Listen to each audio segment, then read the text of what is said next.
Favorite projects at Friendly Jolt in Slack. Type it out.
Hey, hey, Ronnie.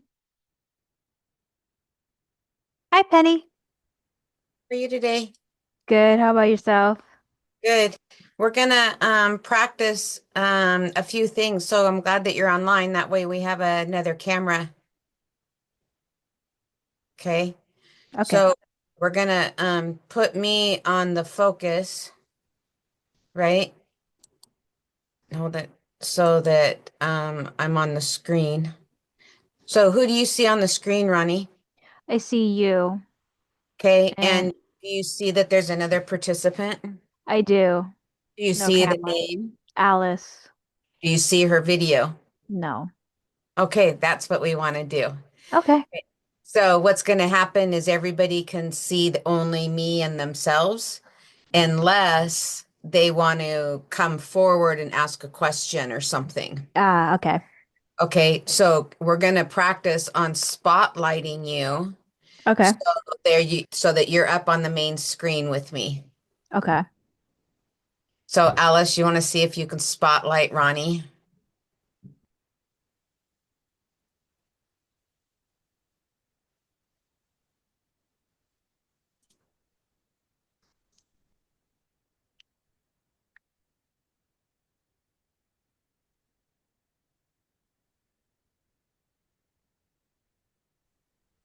Oh, I didn't know I could unmute myself.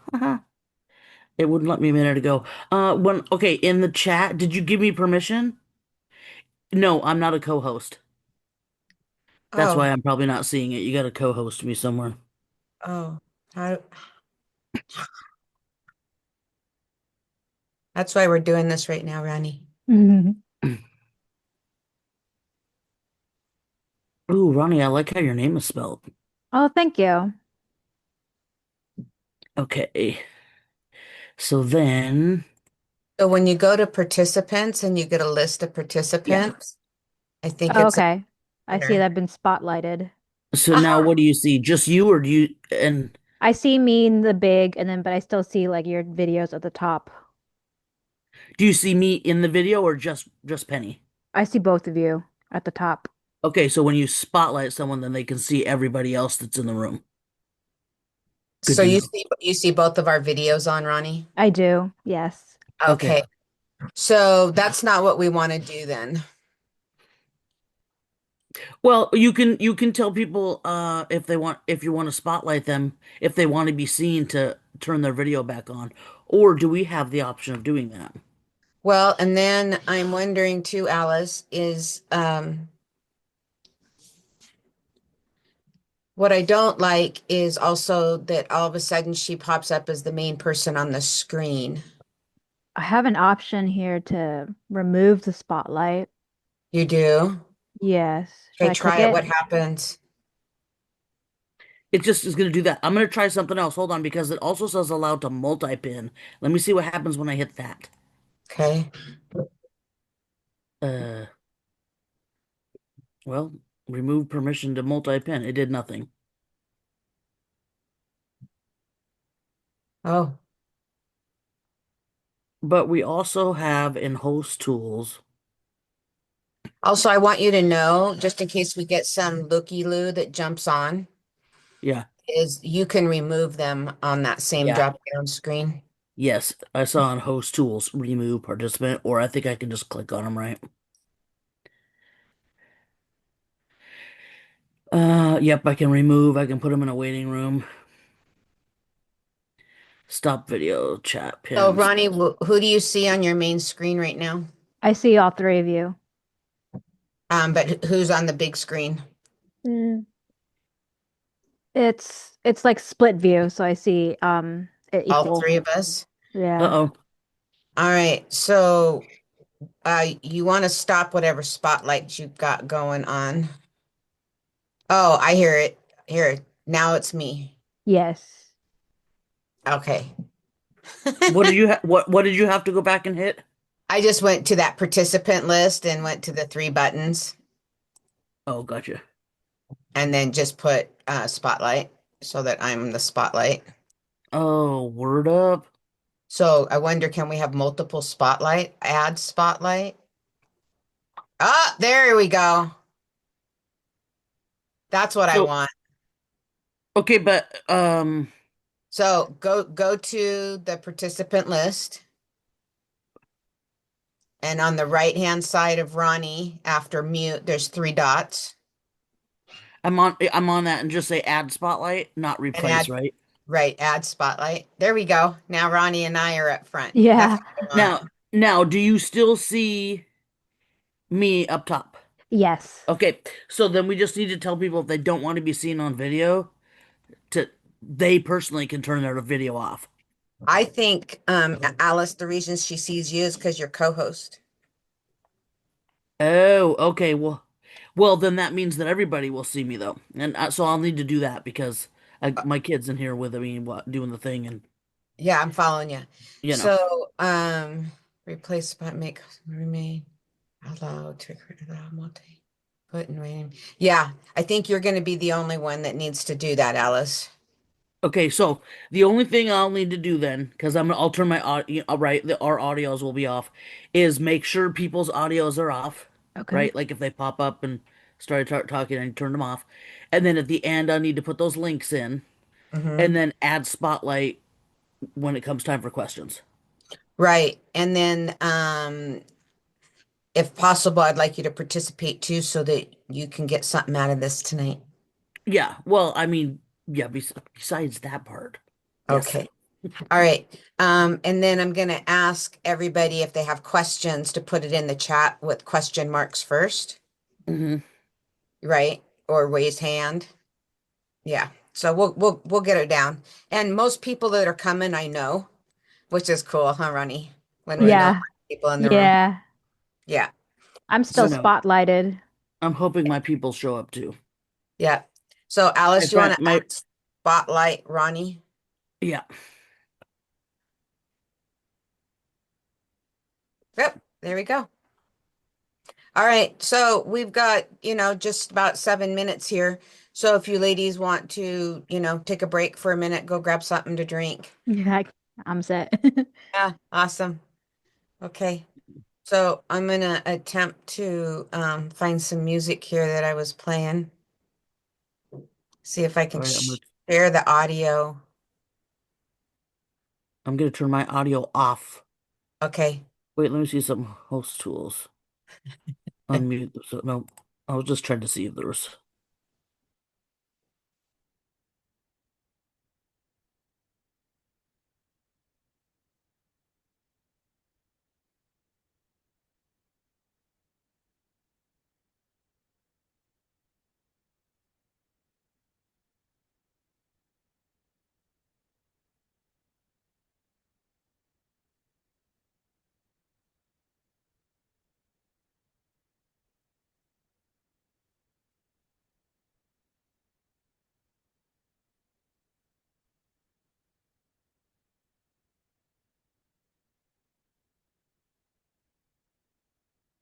Can you hear that, Ronnie? No. Because I didn't hit the button. I got to share sound. There we go. Can you still hear it? No. Isn't that the way? Thanks for playing.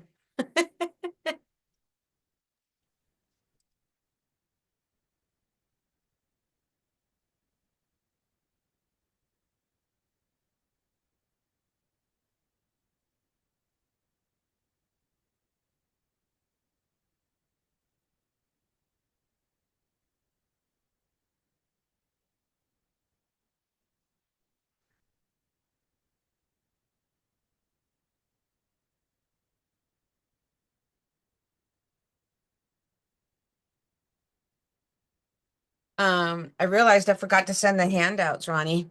So I'll send those out after everybody gets here. Okay.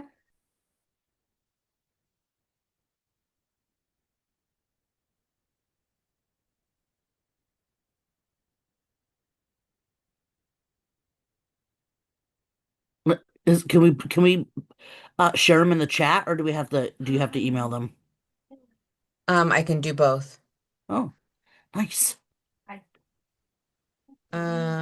Let's see here. Holly's asking for the link and I emailed it to her.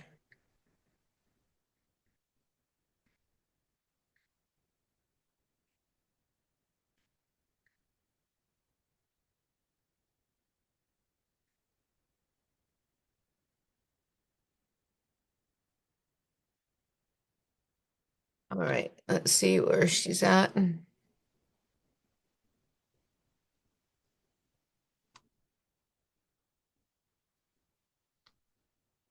Hmm.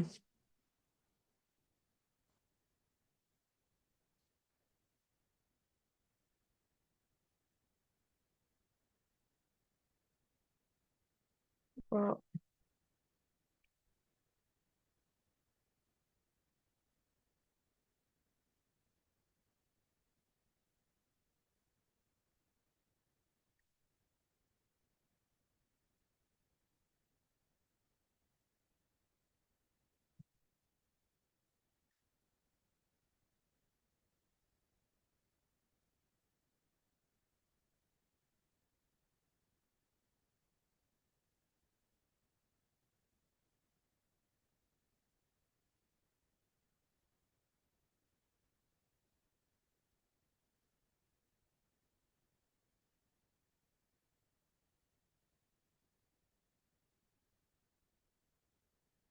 hmm.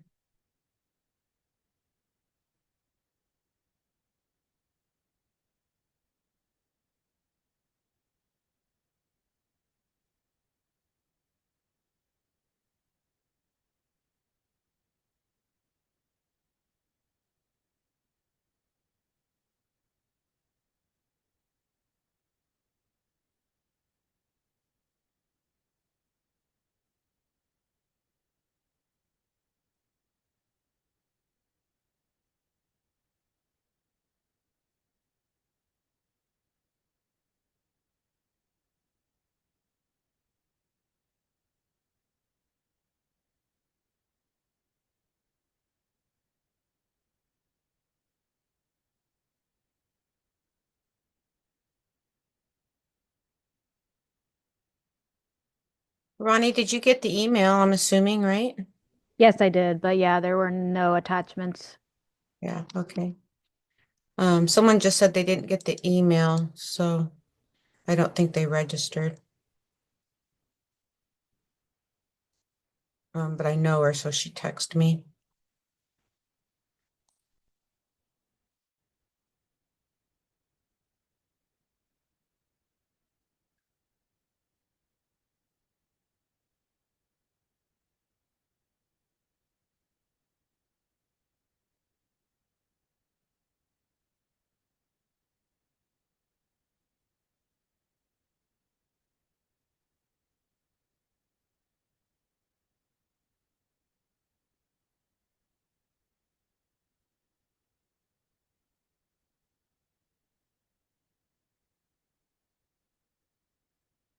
Hi, Holly, you made it.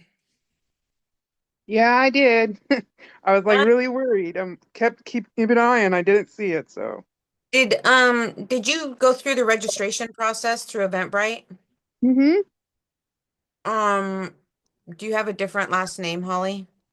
Thorpe, Let me check.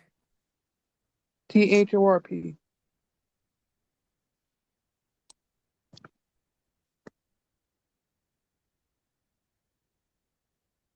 I have a Holly PIE. Mm-mm. It's No? Holly Weaver or Holly Thorpe. Yeah, All right, well, I'm glad that you emailed me. Awesome. Or text me anyway. So, I just sent another invite out to everybody, so it'll be just a few minutes. Okay. Okay. Um, so Holly, who can you see on your screen on camera? No one except for you and me. Okay, good. That's the way it's supposed to be because I'm recording tonight. Okay. Okay. Um,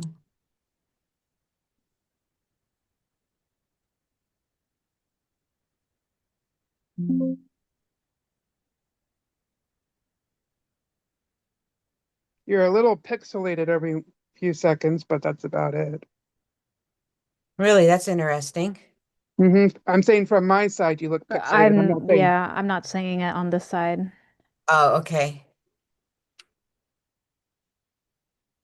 All right. Well, thanks for letting me know. Sometimes my internet's lagging as well, right?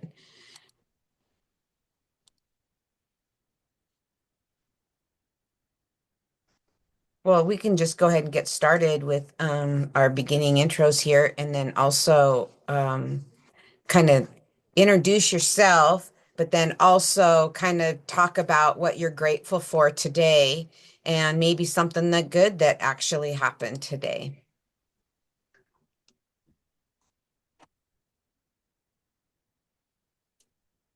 So an Oh, introduction of yourself and what good happened for you today. What are you grateful for? is this a round robin or just someone goes? Yep, you can go. Okay. I'm Holly. I've been part of your program for many years. Um, I am grateful for the fact that I have a roof over my head and also for the fact that I am very knowledgeable in working with technology because I had an issue with my internet this morning. Oh, good. Yeah, glad you got through that. Well, I had to call my internet service for help on that. Okay. And what was your idea for joining tonight? Well, I enjoy your other classes, but as a single mom, just trying to learn other perspectives and outlooks of how to properly, be a mom and work with, the outside world without being, negative or, rude towards others. Yeah, I get that. Stress is stress. Yeah.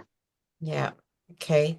Is there anything specifically you'd like to hear about tonight? Nope, just wanting to see what you have. Okay. Great. It's always Or surprising or cool. yeah, or a reiteration of what you've already learned, right? Yep. Yeah. Okay, great. How about you, Ronnie? Hi, you can call me Ro. I'm also a single mom. I have two teenagers. I currently work from home for a behavioral health company, telehealth, and I'm studying medical billing and coding. And what I'm grateful for today, also getting my internet up and running because also having problems with it today. So I'm glad to be here. And it's been a while since I've had a class with Penny, a few years, I think, but it's still left an impact on me. And something that I would like to learn today is how to stop the cycle of like ruminating. I would say anxiety is like the biggest problem in my life so far, and it's hard for me to get out of that rumination cycle once I'm stuck in it. Yeah, it'll take over, won't it? Yep. Alice, do you have anything specific you'd like to, well, what you're grateful for and or any questions, lingering questions you'd like to look at today? Well, this being grateful reminds me of when you used to ask us our three whys. Yeah. Um, which I should probably get back to that because sometimes you forget yourself. Also, ladies, I'm a single mom. Penny changed my life back in 2018, and I'm interning with her right now. I'm almost done with my bachelor's, and it's taken a long time, and I've forgotten how to like forgive myself for my shortcomings and or like self-love. So that impacts me like daily. So working on that, learning how to change the negative thoughts, right? Yeah, that's one part of it for sure. Hmm. Yeah. Yeah. All right, ladies. So do you have any other thoughts about what you kind of hoping for tonight? Other, more specifically, are you struggling with your teenager doing chores?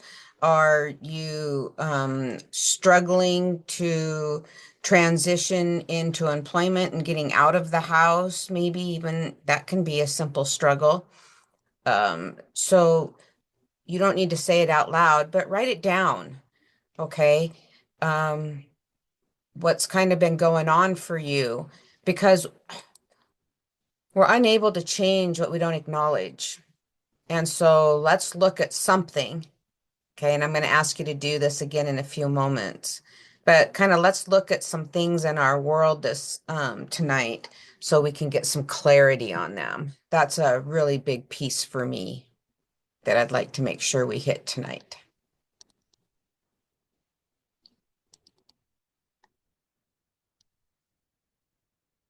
Okay, so I'm going to share with you a list of burnouts. And this list of burnouts is possible for you to have one or two. It's possible for you to have a bunch of them. What's super important is that you're only looking at it for right now, okay? Not what happened 6 months ago. What has been going on this last week, for example. Um, so when you look at this list, I'm going to blow it up one moment, is I'd like you to count how many of these in each category. So how many in health indicators are you experiencing? Number, 6 of them. How many in excessive behaviors? 2 of them. So you're going to give yourself a tally. So I'll give you a moment to get through that.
Mommy, Uh, you need to sharpen our knives. Our knives suck really bad. I think I just need to get some new ones.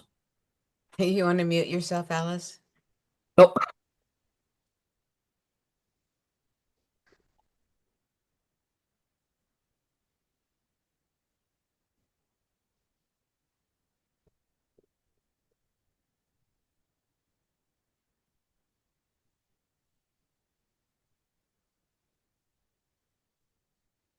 So when you're done, go ahead and throw it into the chat. Which column has your highest score? Mm, I've got some ties here, but okay.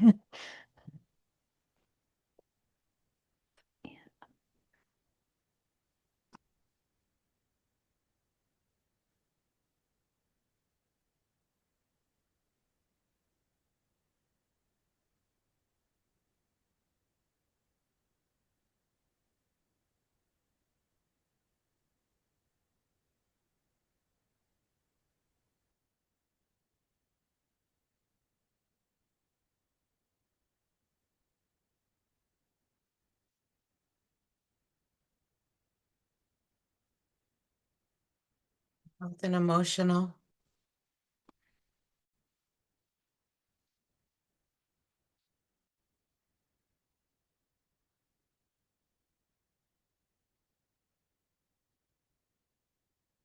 Holly, I'll wait till you're finished.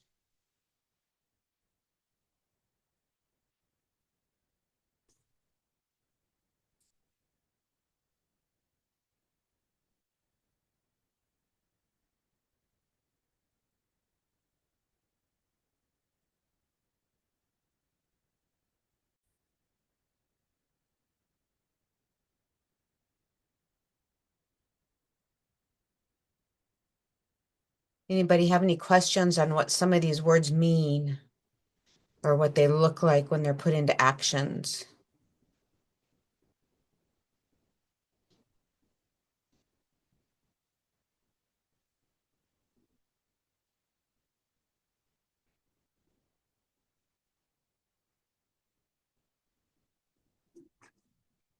Okay, so thank you, Holly. All right, so we're all hitting the same two indicators here pretty consistently. So what happens is that when we have upsetness on the inside, that's that emotional adjustment indicators.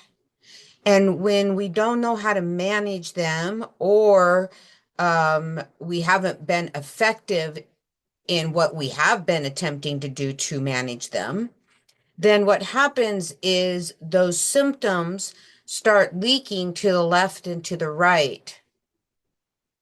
And then they jump to the next left and the right. And so what you're experiencing, it sounds like tonight in the room, is we've got some emotional adjustment indicators that have leaked maybe a little bit into excessive behaviors, maybe not this last week, but maybe in the past, which then now we are reflecting on the current health concerns that we may be standing in. How does that reflect for you? Yeah, sounds about right. I agree. for All right, sure, for sure. for sure. Now, Holly, I believe you mentioned something about the relationships, right? And not being angry or having it leak into your relationships. Mm, in the past, yeah, but not today. Mine was health and emotional. But in the Yes, past, yeah. yeah. Yeah. So what you're seeing is you're getting better at managing some of this, and therefore it's not impacting the same areas anymore. So somewhere you found some balance. Yeah, but I'm still feeling imbalanced at the same time. Absolutely, right? Yeah, we could definitely be unbalanced in a different area. Okay. So, um, all of you have seen this model from me before. It's called what I call the T model. And the T model is to help us understand our own personal experience in the moment. Now, listen to my words. In the moment. Okay. Now, what we have a tendency to do is we put our entire life, our entire moments all into one bucket. And then we go, I'm so stressed out. I can't believe this is happening again. Well, even though a couple of these look similar, they are not the same. One's got more usage, more oil stains than the other. One's darker than the other. One's shredded at the bottom where the other one is not. So even though they look the same, they are completely different. And so instead of shoving everything into a bucket and saying I had a horrible day or my relationship sucks, what we want to do instead is we want to manage the moment, the situation, my experience, the trigger, moment to moment, situation to situation. And when we manage our moment, then it becomes a happy moment and it's well managed. No stress needed. And then it goes in the bucket. Now, there's occasion where I don't have the ability to manage it right here, right now, at this very moment. So in that case, I shelf it. I put it on the shelf until I can get to it tonight at 10. I can get to it tomorrow at 10. I can get to it on Friday at 6 p.m. You get to decide when you want to manage this thing. And what that does is it creates a pause so that you can buy yourself some time to figure out what's going to keep you comfortable. What we have a tendency to do is do snap decisions, and it's like they're just popping out of the bucket, right? And that's not setting us up for success. So we want to manage it moment to moment, situation to situation. So now let's say this is my relationship with my ex. Tumultuous, ugly, got a couple flowers in there. There was a few good times. Okay. Does this moment have anything to do with these moments? Zero. These are no longer a problem unless I make them a problem. So when I look at moment to moment, situation to situation, I do it from, I'm going to share the T model again. I do it from the right side of the T model based on what my intention is so that I can act from love of self and love for others.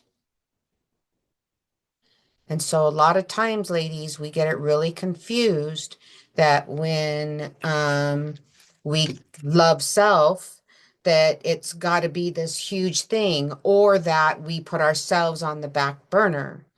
Well, what I'm suggesting is that we walk consistently in love based on the situation that I have at the moment, right here, right now, at this very moment.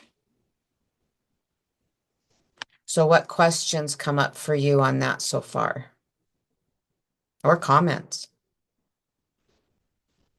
It's very hard to come from a love based on a constant daily, struggle, especially being a single parent, You're not only having to juggle being, a loving parent, but also having to be a responsible adult and deal with the outside world. So the two get clash. For me, I noticed that it's really hard to pull them apart. I do try my best, but at the same time, sometimes they're so intertwined. It's like there's a knot, and it takes time to get through it. Absolutely. And so is that the battle of what comes first, second, and third, that priority? How do I prioritize all these different things? Yeah. It does. All right, maybe we'll have time to look at that tonight. So the other comment, Holly, I'm gonna stop sharing there, is this bucket is that daily chaos, right? We could look at it that way too. This is the daily chaos. And so by the end of the day, we're depleted. So how do we manage the day so that we're not depleted by the end of the night? And that's what I'm going to show you how to do. And we got to make sure we're not shoving it all into the same bucket, right? So the information I got from a colleague this morning has nothing to do with the information I got from another friend this afternoon. Neither one of them do I care for the information. I don't like either of those informations, but I've managed them before I put it in the bucket because you know how one rotten apple can spoil the orchard? Is that how that goes? Or spoil the bucket? So if you're stressed about it in any way, it stays out of the bucket. You put it on the shelf until you can get to it later that day or tomorrow. Well, I can say that I have gotten better at being able to keep stuff out of my bucket, but then there's just days that stuff just falls into the bucket and I can't. Yeah, exactly. It's like, how much more can come at me today? Right? So that's when you keep it out of the bucket. That's a really good indicator. Everything is separate. Let me take this one step at a time. Okay, we need a new binder for class tomorrow. When do you when do you need it by? What size of binder? Where can we get a binder tonight? When can we go tomorrow morning? Right? You get into that curiosity and then, oh, that one's managed. Okay, done. I have a binder in my closet. I'll dig it out for you. Right? Okay, now here's the other one that's sitting on the shelf. We need clothes for Friday and I don't have any laundry money. How do I get my laundry done? Right? So when you start pulling them out one at a time, they become doable, which means they're manageable. But when we throw it all into the bucket, all of a sudden it's confusing and chaotic and unmanageable. So what Yeah, I'm understanding is basically take it as what I can handle for the day and make a list for what I can handle and then what I can put off for tomorrow. Not everything, but what I can put off for tomorrow or later in the day, I make a list for like another time. absolutely. So, Alice or Ronnie, do you have concerns about creating that priority and not managing it all at one time? Nope, because you taught me to make a list and check off what I can do and try to prioritize. So I love a list and I love a check mark. So that works for me. However, there are days where I don't even know if I can make the list, right? So, you just have to manage each day and try to do the best that you can. And like you were saying, prioritize what comes first and get done what you can. Some days I'm hard on myself and other days I feel accomplished. It is what it is. Yeah, so let's do this real quickly. All right. So everybody brain dump down your to-do list. The to-do list that's in your head, not the one that's on your calendar. Okay. Take just 2 minutes and brain dump in a list form your to-do list that's in your head, that's creating chaos and confusion in your head.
Okay, everybody done? Okay, now number your list 1 through 10, 20, whatever that is. No specific order. You're just numbering them so that the next piece is easy.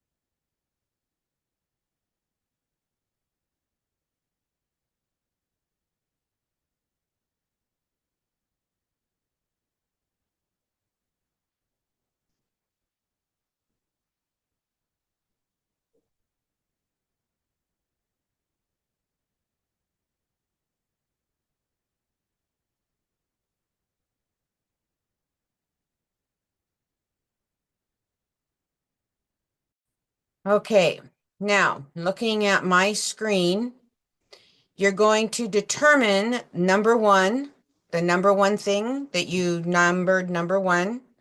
You're going to look at it. Let's say it's clean out the cat box. Okay, is it urgent or not urgent? And if it's urgent, and then you determine, is it important or not important? So I'm going to say it's urgent and it's important. So I'm going to put a number 1 in that box. Then I'm going to look at my item number 2 and do the same thing. Which box does it go in? And you're just putting that number in the box. Then you're going to total how many are in each box. Any questions?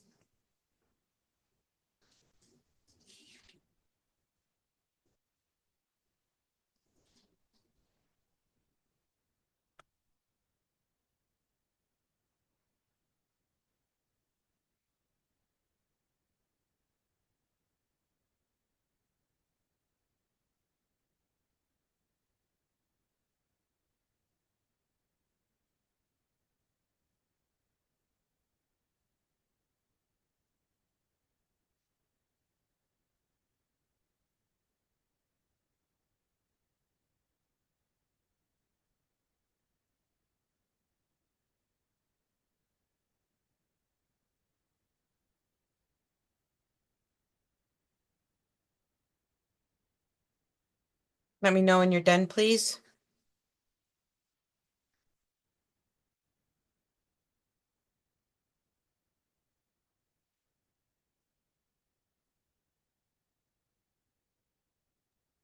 I'm done. Thank you. Yeah, I'm done. Still working on it at the moment. One Okay. second.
Done. Thank you. Okay. So when you're looking at your urgent and important list, what day do those things need to get done by? Put a due date on them. a deadline date.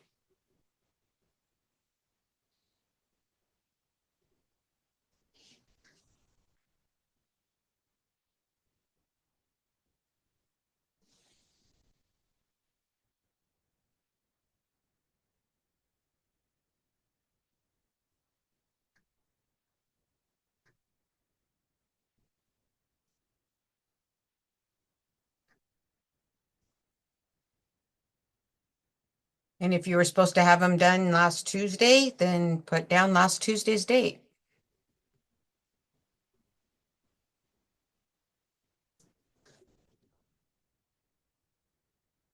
Let me know when you're done, please.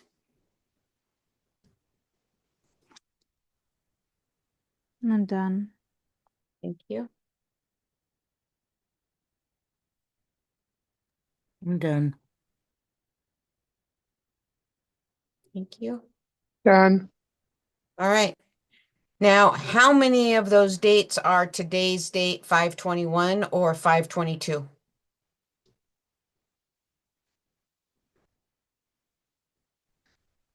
For me, um, Let me rephrase that. How many of them in box number 1 can be done after tomorrow, 5/22? all of them, because I'm working on them.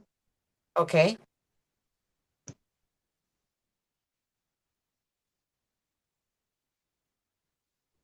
Alice or Roe? 4 out of 5. Okay. Yeah, all of mine can be done later. All right. So this is the key to creating stress, and one of the keys of creating stress in our lives. We're putting urgency on things that are not urgent. Just because you're working on them or thinking about them does not put them in the urgent category. Urgent means it needs done by within the next 24 hours. That's urgent. So with that said, where can you move those items that are not due in the next 24 hours to? Which box? Go ahead and move them. And then retotal your box.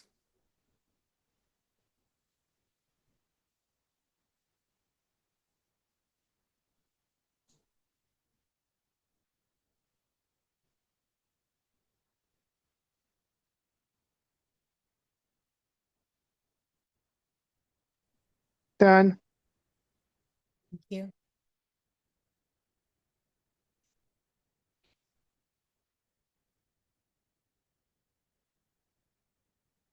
Oh yeah, I'm sorry, done. I'm done too. All right. Now, what's that feel like? What's that experience? It feels Um, like a weight off my shoulders. yep, ditto.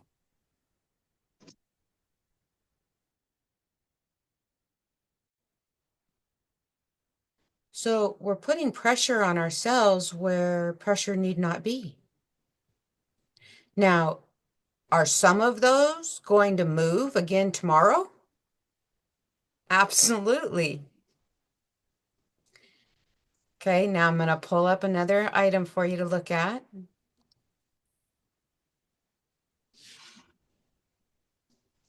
So did a lot of your items get moved into box number 2? Yes. Yes. So you're actually a prioritizer and didn't know it.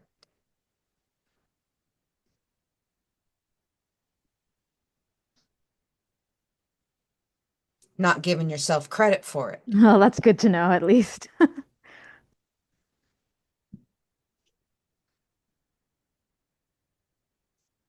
Yeah, it's good to know, but at the same time, it's hard to see when you got so much that you have to deal with on a day in and day out basis. You're not taking the moment to go, am I actually prioritizing or am I just running through my day and not taking that moment?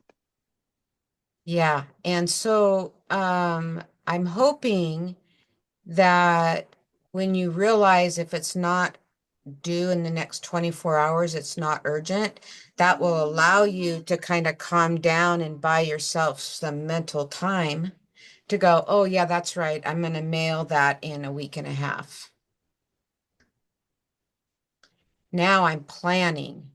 Now I'm goal setting.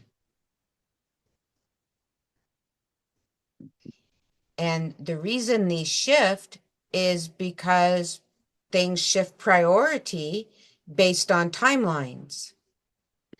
And it's important that we understand that we're going to die with a to-do list. And I want you dying with a to-do list because that gives us something to look forward to and something to move towards. Super important. Okay. Now, did anybody have anything on their to-do list that you put in quadrant 3 or in quadrant 4? Yes. What'd you put there and where? Quadrant 4. What was on your to-do list? My ex-husband. The Okay. con the constant annoyance of him and his repetitive BS. Okay. So not urgent and not important? Nope. Just Okay. irritating. It's just irritating is all. Okay. So maybe that's something we can look at tonight too. Okay. Anyone else? Did you put anything else in 3 or 4? I have three things. Which one? Um, Reorganizing my room. And that went where? That went to three. Okay. Because I want to put my whatnot live sales in my room, but in order to do that, I got to do laundry and all these other things, which come first and are higher on the list, right? Sure. Um, Inventory of all my stuff. Uh-huh. And don't laugh at me, but my floors. I want to like deep do my floors, but unfortunately, it got moved or it went from two to three. No, I put it on three because I feel like it's not important right this second. I can survive, and like cleaning my carpets and all of that stuff takes time. Okay. So you put it as not important, but it's urgent. Well, yeah, because you want clean floors, right? But it's not as important as everything else.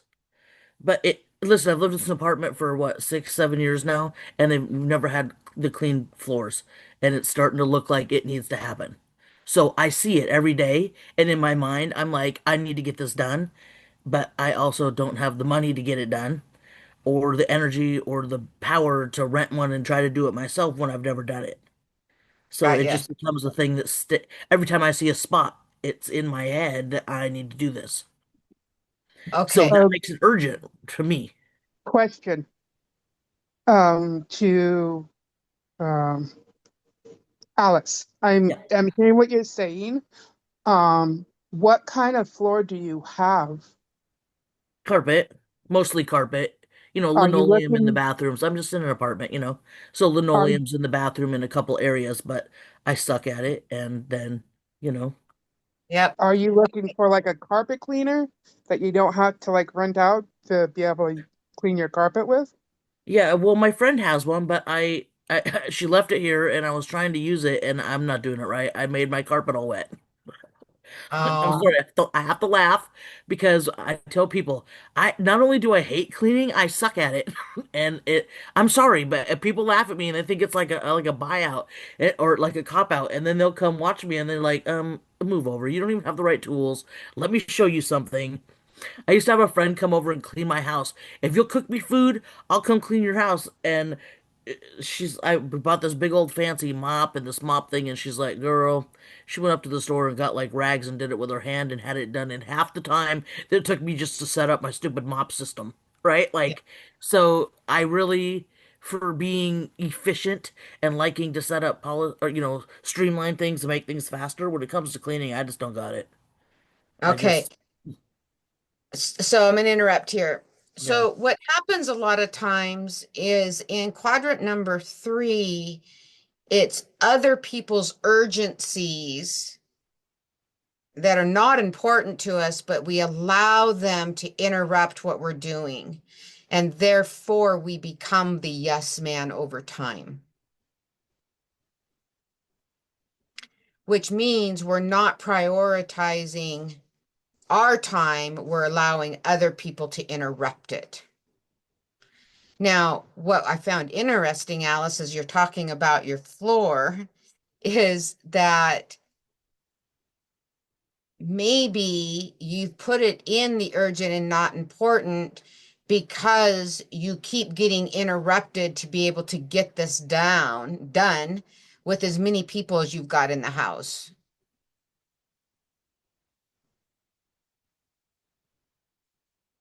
I mean, that definitely plays in, right? Yeah, When maybe. all the grandkid, when my kids and my grandkids are here, Mm-hmm. I only have a couple days to get it done, and then I rely on people who have the tools, and then they don't show up when they say they're gonna, and that's all that's all I got. I can Right. only do with what I got. Exactly. And so some of these other people's small problems and some of this peer pressure, right, is interrupting your ability to get that scheduled appropriately. Yeah, because it would have been done. I don't want to look at this every day and Right. have it in my head. It stresses me out. It's one thing if I could get it off the list, it would make me really happy. Mm-hmm. All right. Now the next thing is the slacker. Did anybody have anything in the slacker, number 4?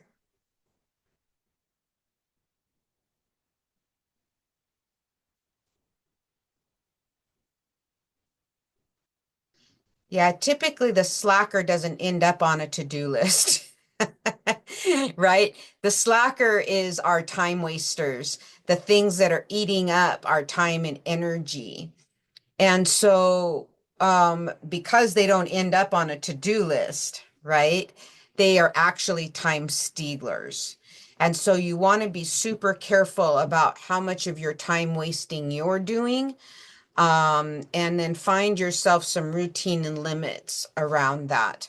So, for example, I give myself in the morning, my first cup of coffee ish. So anywhere from 20 to 30 minutes, I might have cups of coffee, to do the news of the day, maybe check the Facebook, and then some personal emails, before I get up and get going for my rest of my day. And so is that a slacker? No, I'm actually prioritizing, that time so that I no longer need to worry about those things for the rest of my day. And I built it into my routine. The other part is, like marketing this class, right? Built into my routine some of the things I was doing on Facebook and at specific times of the day.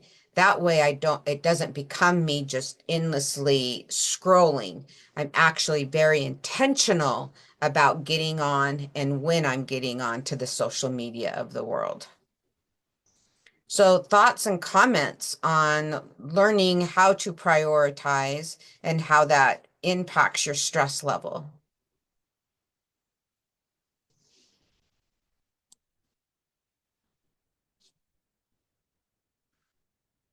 Well, now that I take a look from it from this but Sorry, Holly, you're breaking up. oh my God, it's the end of the world impactful. Figure out what needs to be done now and what can be put off for another day or another time. Okay, can you What? say that again? We lost you. That, I You're breaking up, lady. have the ability.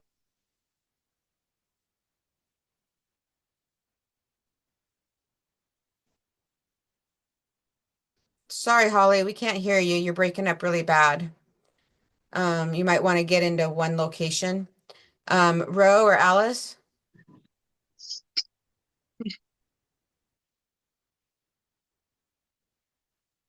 what are you seeing more clearly after doing our time management piece? That one little piece of time management. The things that weigh on me in my head all day that I need to get done, right now really don't need to be done right now. However, I do need to figure out how to get some of these things done because they've been on the list for a long time and they're not getting done. Yeah. Yeah. That's what I was trying to say is that I'm not saying they're, forcing everything into one moment or one, expectation. I'm more like able to look at it and be like, so what can I do now? What can I handle for the day? What can I put off for another list or another day? And then I could take a breather, and I'm like, you know, Yeah. I'm And not then give so like yourself frazzled. permission. Yeah, give yourself permission to take that breather, Holly. Um, and I'm sure you hear this all the time, ladies, is, our children grow up and they leave us. And so sitting down and giving them that 30 minutes is not going to impede life negatively because you didn't, get the dishes washed, for example. So take the 30 minutes, right? And know that tomorrow you can rearrange your priorities. Rhoda, do you have any comments? No. Okay. All right. So, um, out of one of those things that are driving you crazy, just making you stressful, I'd like you to add that to a top of a piece of paper, and I'd like you to be super specific about it. So, for example, um, we'll use Alice's carpets as an example. Okay. So, she would write very simply, keep making appointments to get my carpets done, and the person I'm depending on isn't showing up in a timely manner. Okay.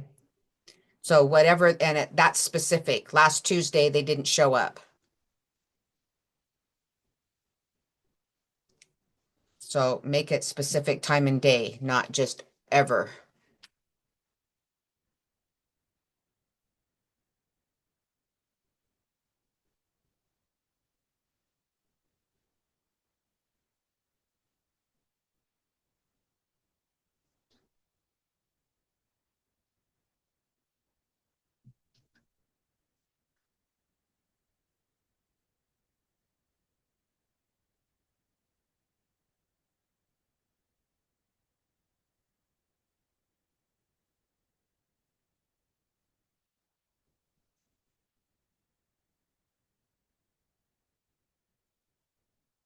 Okay, can you share your situation out loud with me?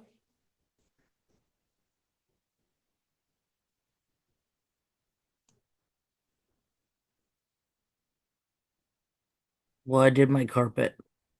Good. And specifically, they were supposed to come this last weekend and didn't show. Okay.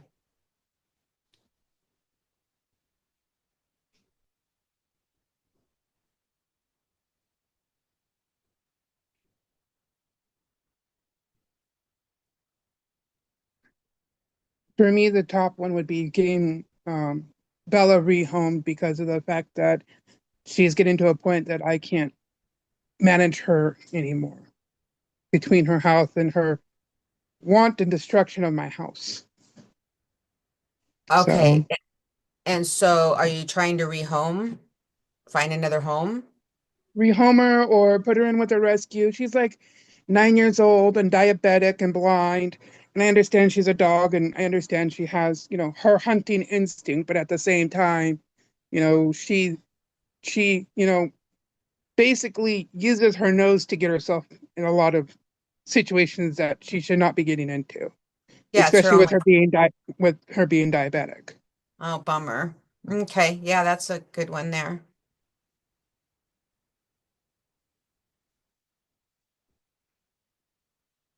Ronnie, do you want to share yours? Yeah, the hardest thing that I've got on my to-do list right now is just finding the time to study medical billing and coding. Okay, all right. Okay, when's the last time you attempted to study and that didn't work out? Yesterday. Okay, can you use that situation yesterday? Yeah, I mean, I got my books out and I did some practice exercises, and then I was supposed to keep reading this one chapter that I've been stuck on for a while, and I just never did it. I think I got interrupted. Yeah, I got my attention pulled away elsewhere, and then I was never able to get back to my desk.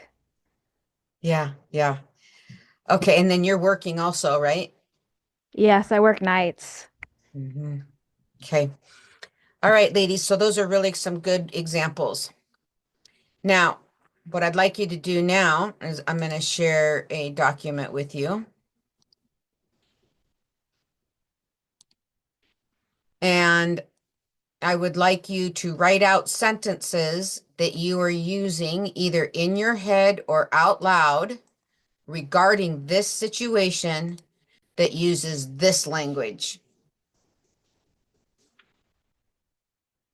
I never get time to study. I can't work and go to school at the same time. Those kind of things. So write out a whole list of sentences that imply these words or actually use these words. He makes me so mad. They never help.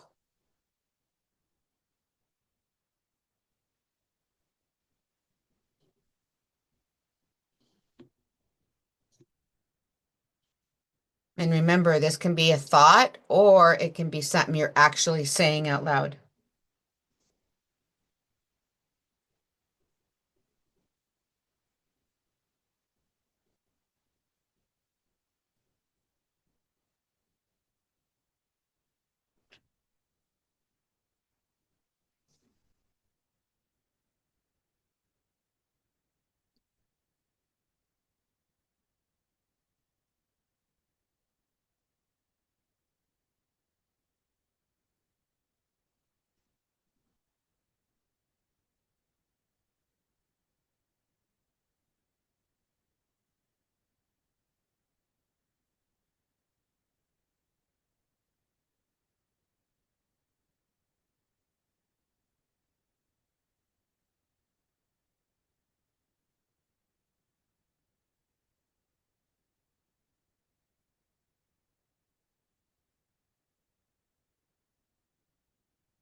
And I know there's a lot of words here.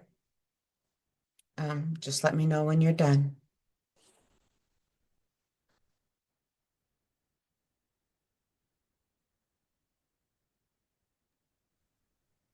Um, one, two. I did five. Am I supposed to use everyone? Well, it's only based on where your head's at and what Oh, your okay, thoughts yeah. are. Okay, cool. Because I couldn't come up with some of them. Yeah, they may not apply for this Word. situation. Yeah. Thank God they don't all apply, right? And yet they may all apply. For real. For real.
Ronnie and Holly, how are you doing? I'm done with I mine. think I'm good, yeah. Okay. So this language is directly associated with what we classify as cognitive distortions in mental health. Okay. And this language is directly related to the left side of the T model. So my question to you is, how is it related to the left side of the T model?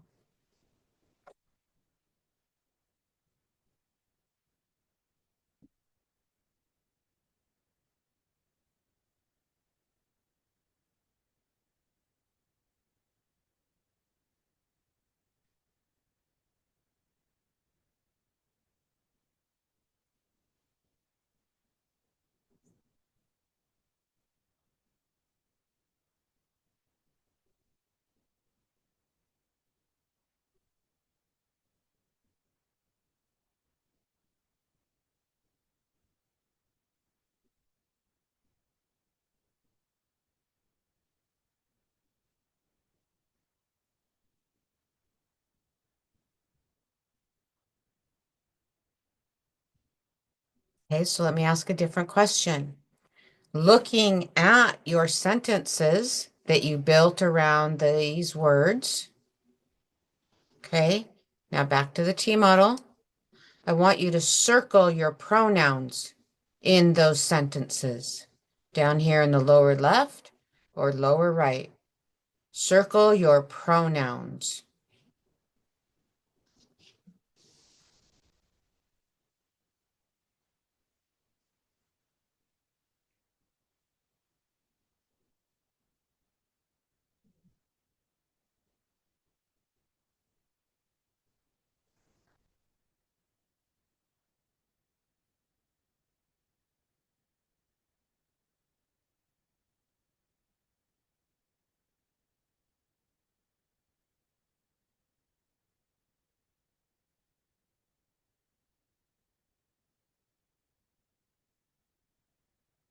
Now, what are you noticing in your sentences? Are those pronouns about other people? Or are they about I in the quotes, meaning you're judging and blaming self? Which one fits for you? For me, it's the judging and blaming of self. Okay. That's the one that really sticks out for me. Okay, so that's the imploding, and that's that negative self-talk when you're judging and blaming self.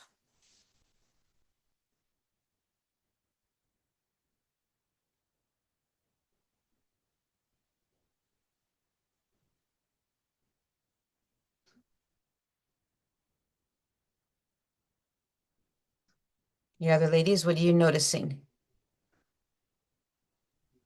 Yeah, I've noticed my stinking thinking phrases. I'm looking back at them and they're not all really rooted in reality so much.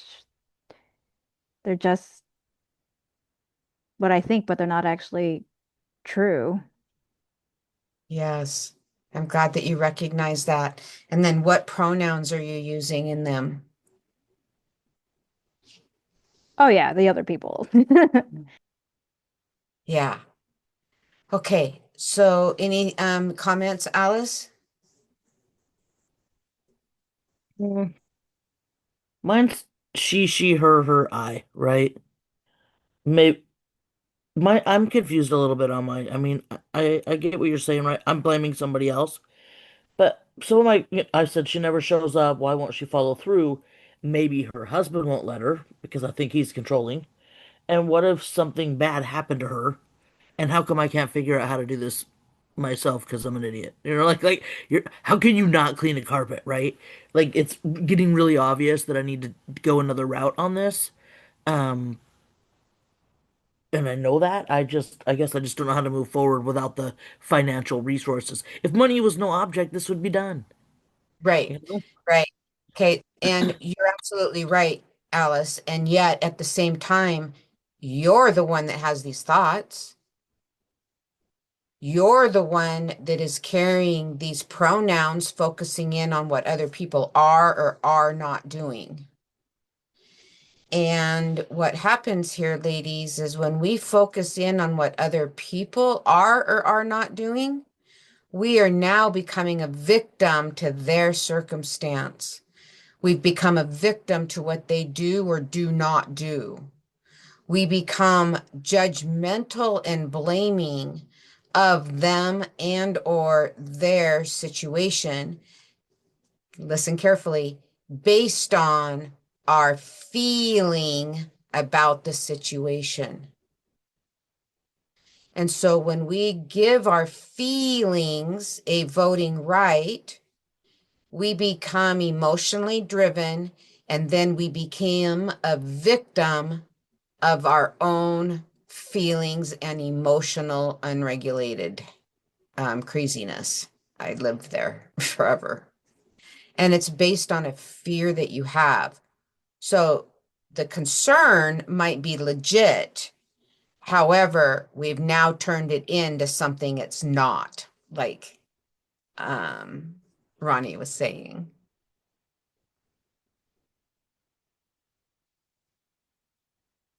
Now, the other piece of this is nothing's a problem until you make it a problem. So, is it a problem that after 7 years the carpets need cleaned? No, it's really not a problem. It's only a problem because I'm just using Alice's as an example, because you're seeing spots on the floor and you're concerned someone else may judge you or blame you for the neglect of the carpets, and or you're feeling like I'm living in a dirty environment and therefore I'm having a heck of a time doing anything else in the environment because it's not a settling, comfortable environment. Either way, it's still allowing your personal feelings to determine your inside experience. Thoughts, comments, and questions?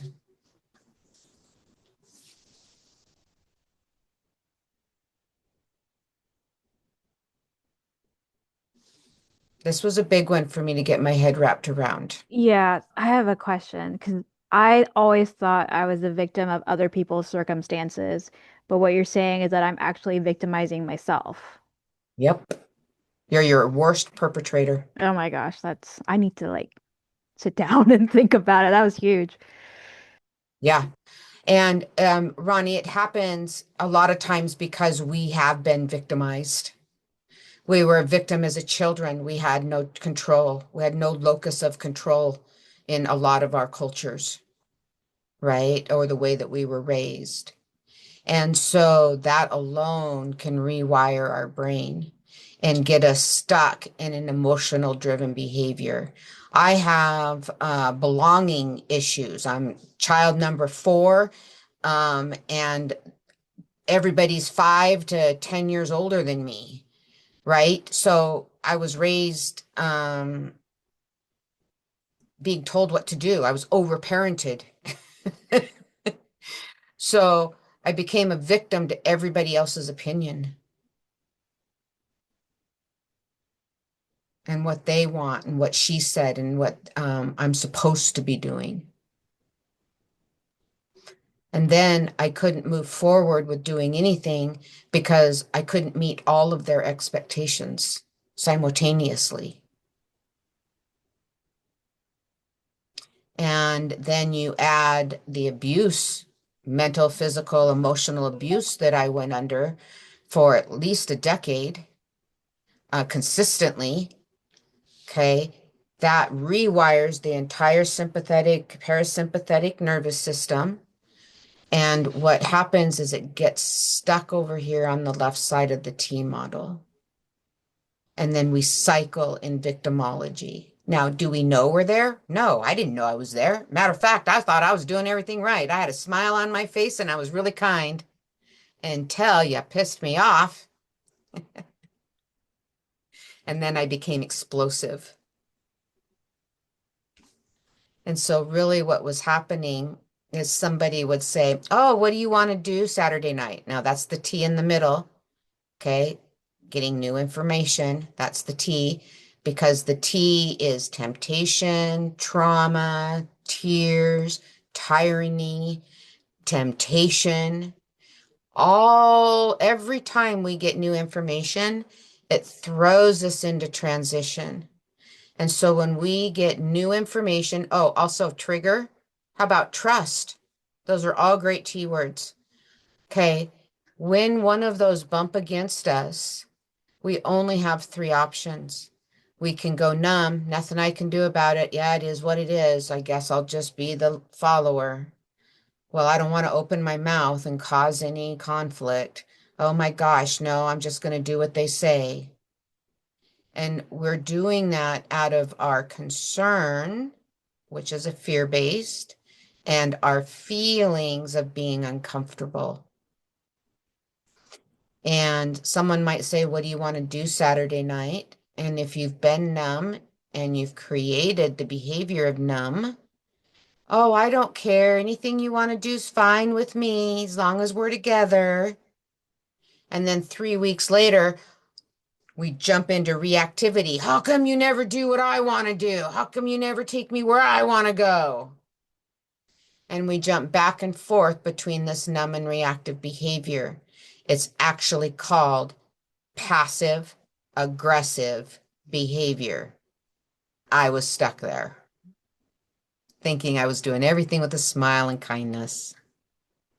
So on the outside, I might have had a smile on my face, but on the inside, I was struggling. My insides were upside down and crying with a smile on my face. So the point of this work and using these tools is so that I can get the insides and the outside to be on the right side of the T model. And so we have already done two of the tools by, first of all, ensuring that we are setting ourselves up for success by prioritizing and by determining a plan for success, okay, with our time management. And then the other thing now we've done is we've identified how our stinking thinking is telling us a story that does not exist. Thoughts, comments, and questions? Your brain is a liar. It is your job to manage the brain, not allow the brain to manage you.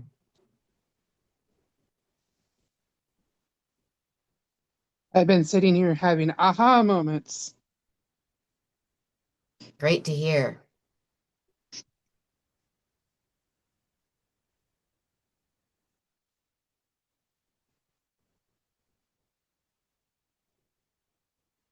So any questions on how any of this language is inappropriate or how it fits on the left side of the T model?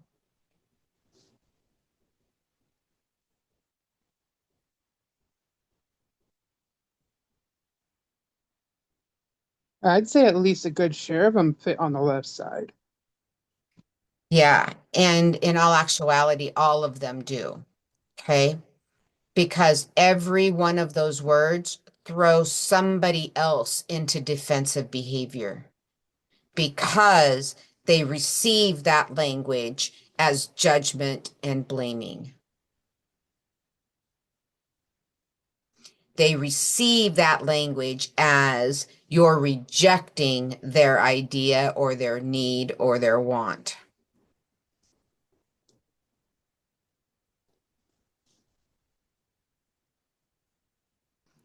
So this language keeps you, me, and them all stuck on the left side of the T model. And yet, I don't know about you, but these were the norms in my family. This was the normal language.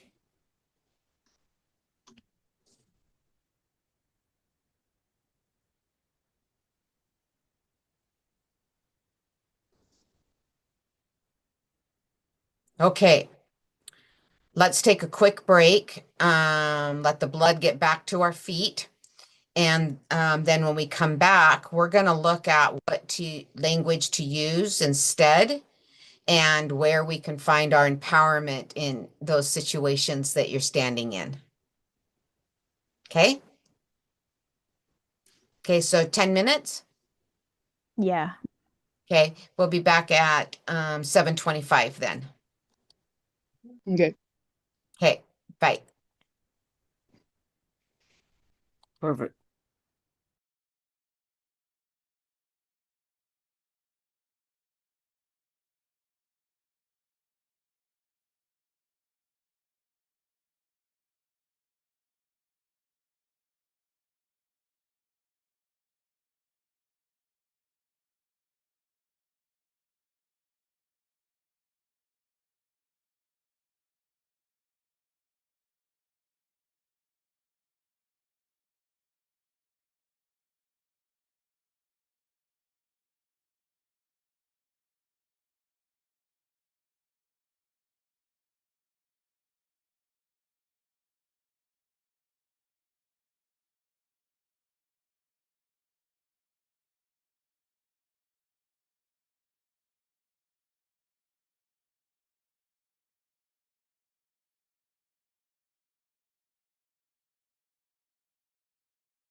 Welcome back, ladies.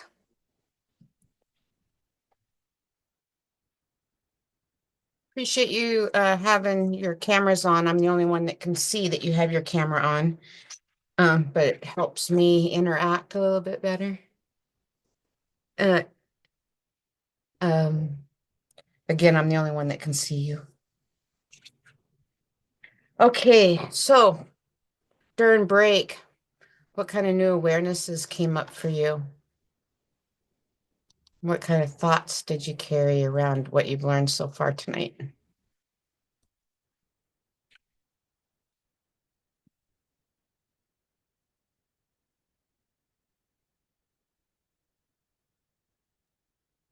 For me, I need to start just finding other solutions to my situations when I feel like I should be able to rely on somebody else and take their word for it. Because again, like you've taught me before, we don't know where somebody else is sitting, and what's coming out of their mouth might be what they want to do, but they might not be capable of it either. So, for me, my concern is that last year when they did the housing inspection, they said my floors look dark and dingy or something. And in previous experiences, you got free carpet cleaning every once in a while. They don't do that at the YWCA apartments. So it's on me, yet then they fault me for it, but I don't have the money to fix it. So I've been carrying that since last year. And inspections are coming up. That's why it's really weighing on me, you know. Ah, yeah. Okay, good. All right, what else came up for you?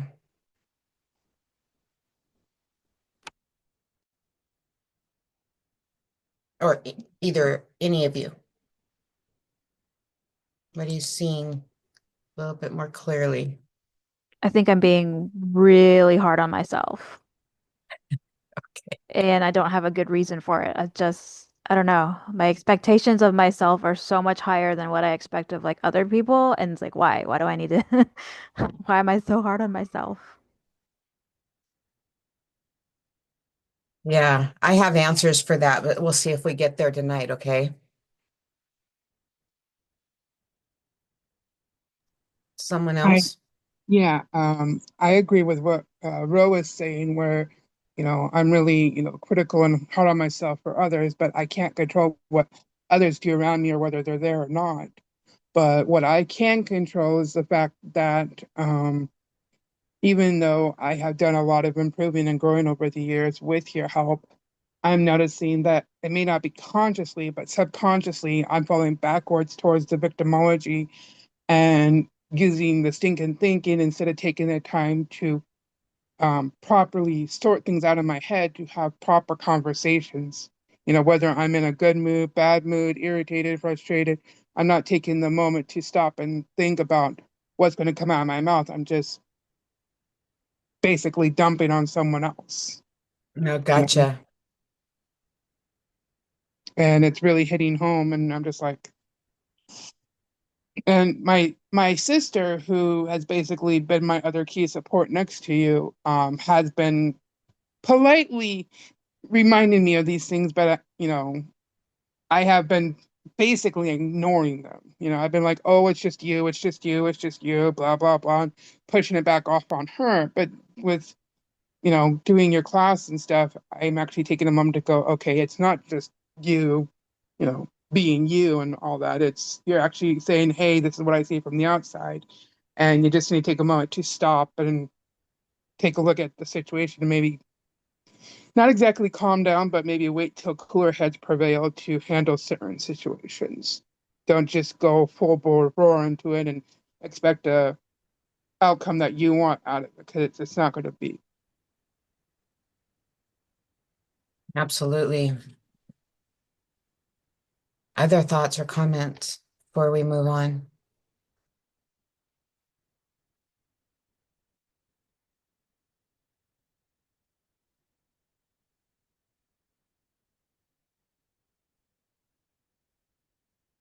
Okay, so on those situations, now the next list I want you to do, remember as we talked about the words, right, that you had, that you used, the stinking thinking language. Okay, So these come from what we classify assumptions.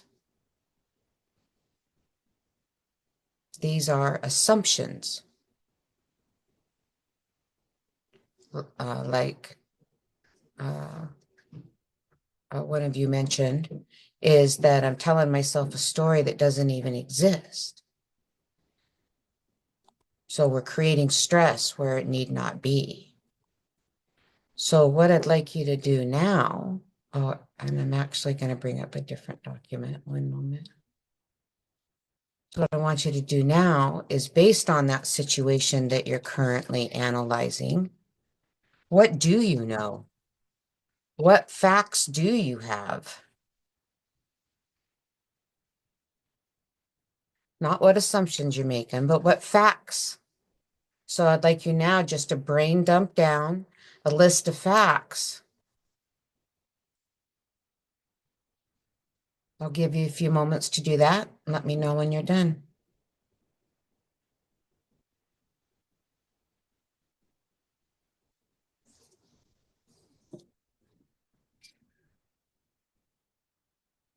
Facts about our situation.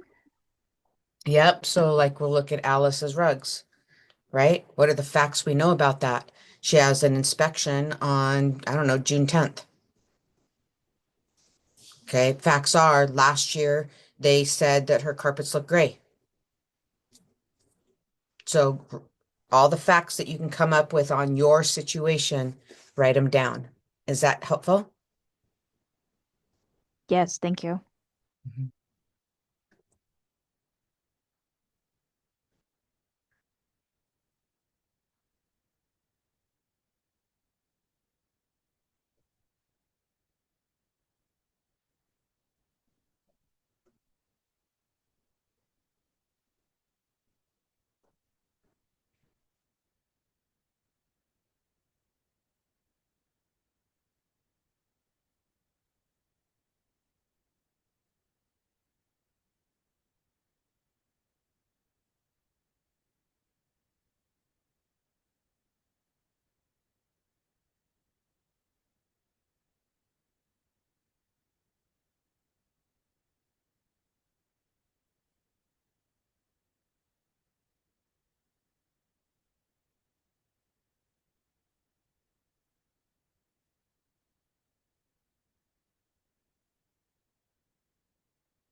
Okay, I'm done, and I think I have a good example to share when we come back.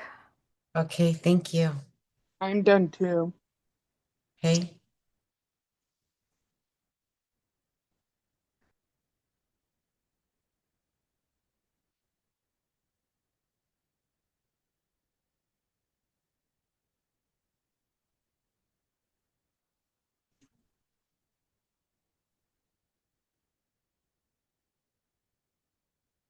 Alice, let me know when you're finished.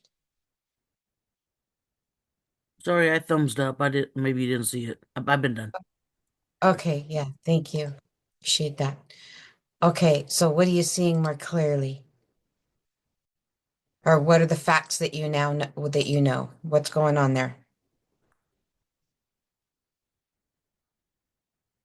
Are you talking to me or? Ronnie, she Oh, had sorry. some. Thank you.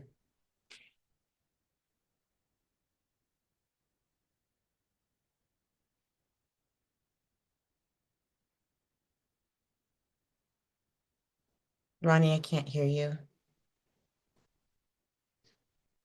Sorry, can you hear me now? Yeah. Okay. Cat stepping on the cables here. Um, so I am studying the medical coding and billing, and my stinking thinking was, what if I don't pass my certification exam? But the facts are is that I attend the office hours regularly, and I know who to ask for help.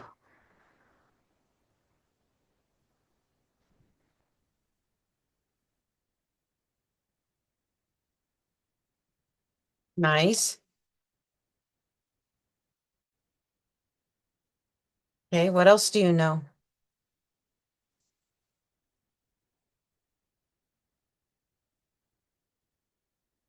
When's your exam?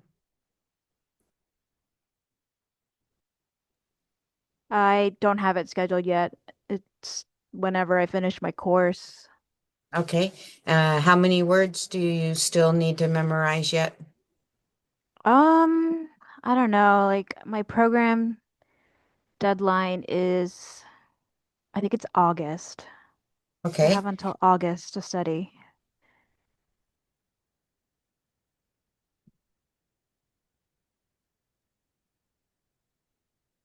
Okay. And do you have flashcards? Do you have a book? What Right. I do have flashcards. I uh have manuals.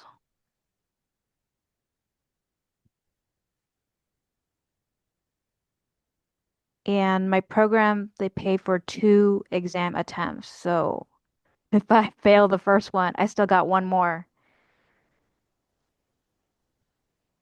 and what is your program? It's medical coding and billing through Career Step. Your career step? Thank you. We've been looking for a program like that. Hmm.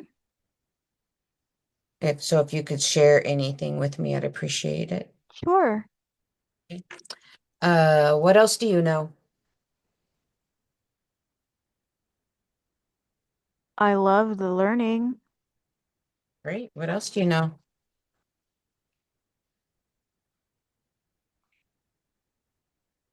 even though I don't always make the time to study. I keep trying. Okay, so let's reword that. Okay, because trying is a stinking thinking. Okay. Yeah. Okay. So so really the fact is um uh creating a study routine has been challenging. Yeah. Now, is there any blame in that statement? No. Is there any judgment in that statement? No. Right? So a fact is a fact is a fact. It has no emotional feeling attachment.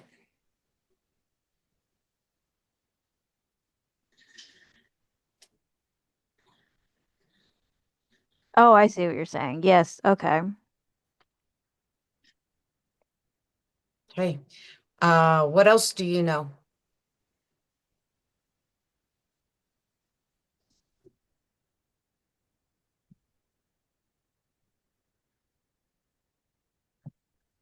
Mm.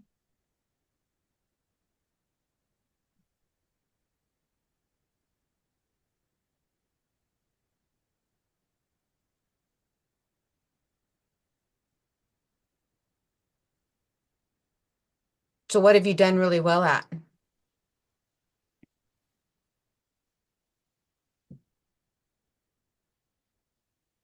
Case studies, like in the office hours, we practice case studies, and everyone is like advanced. They're further than me than on the program than I am, but I can do part of it at least. Okay, great. I've done well on the case studies for my level. Yeah. Okay. What else have you done well at?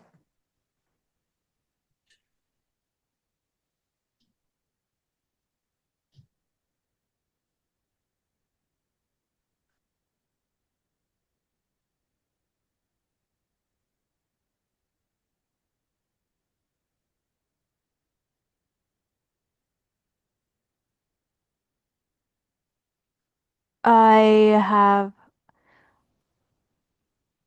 organized my coding manuals so I can find things quicker. Like I feel like I have a good system set up for that that's really working. That helps.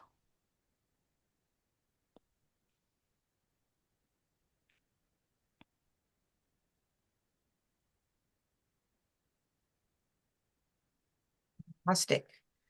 Okay, so everybody jump on board. Okay, add some more to your facts. What do you know?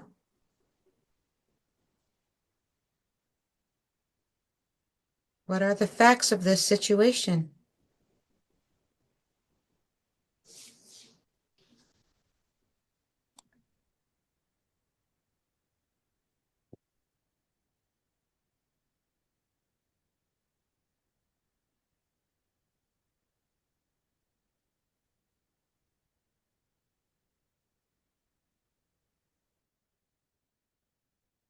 Anybody want me to do some help with you the way I just did with Ronnie?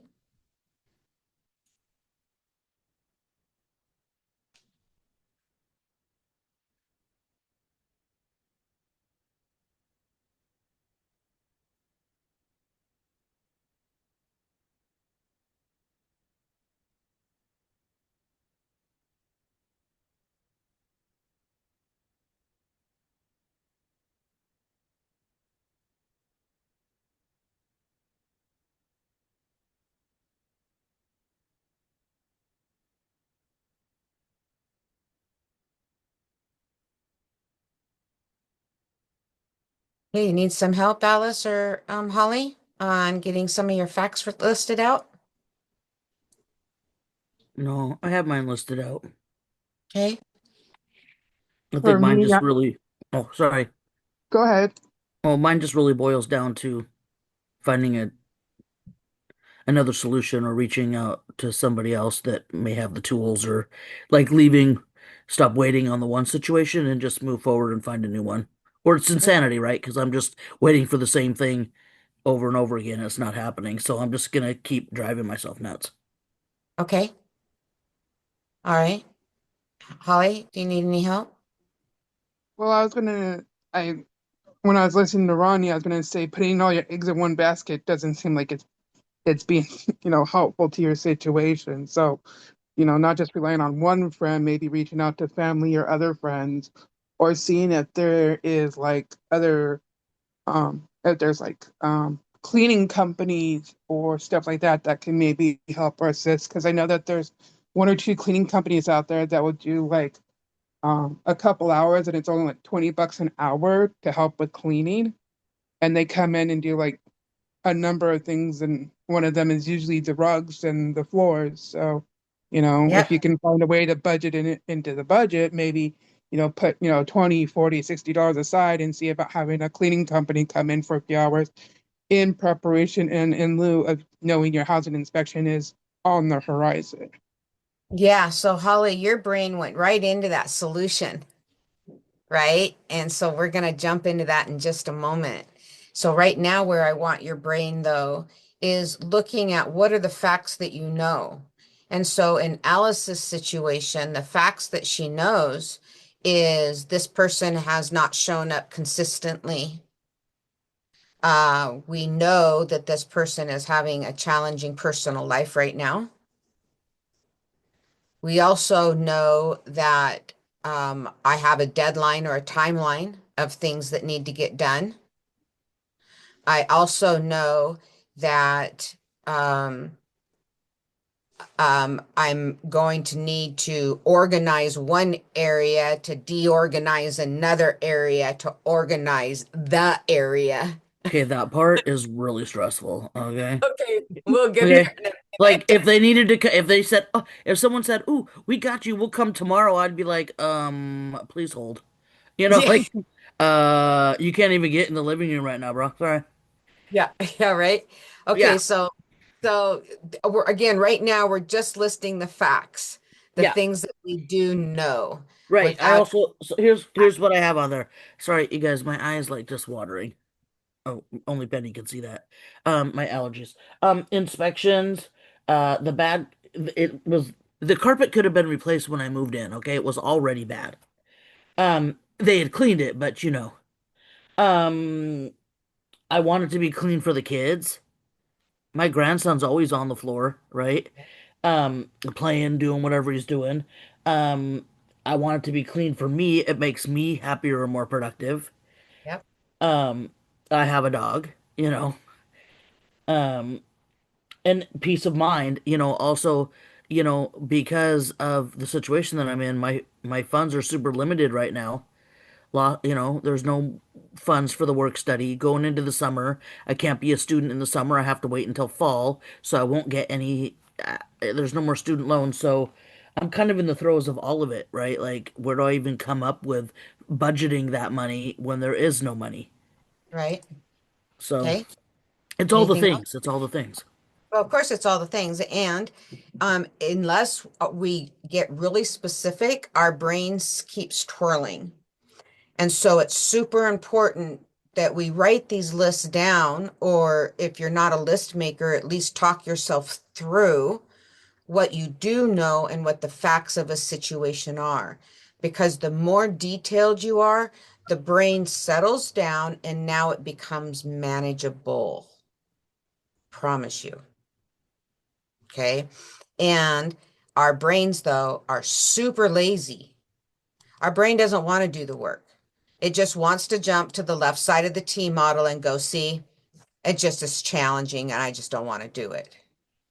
Right? That's the left side of the T model. I mean, even nature, okay, watching the deer, they take the road that's easy to walk down.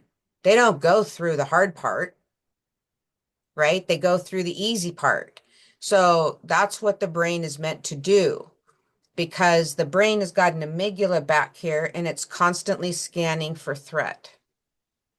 And so it's our job to teach the brain what is really a true threat versus what's just something for me to manage. Because I want the hair standing up when you hit an alley in downtown Seattle, right? But if you're in constant fight or flight response, you won't recognize that hair standing up because you're already in that mode. Okay. Again, it's that leveling of the sympathetic and parasympathetic nervous systems. All right. So now that we have an idea on what the facts are, now we're going to look at where is our empowerment. So now we're going to start a list called empowerment.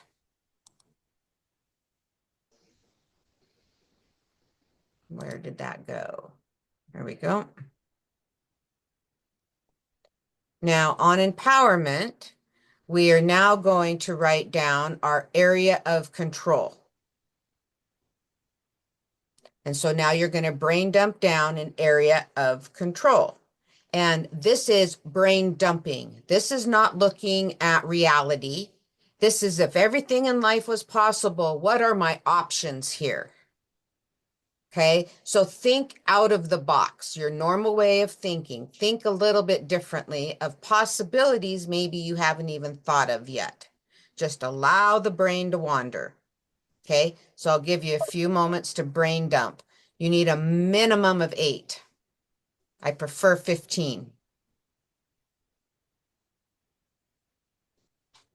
But I'll stop you in about a minute and see where you're at.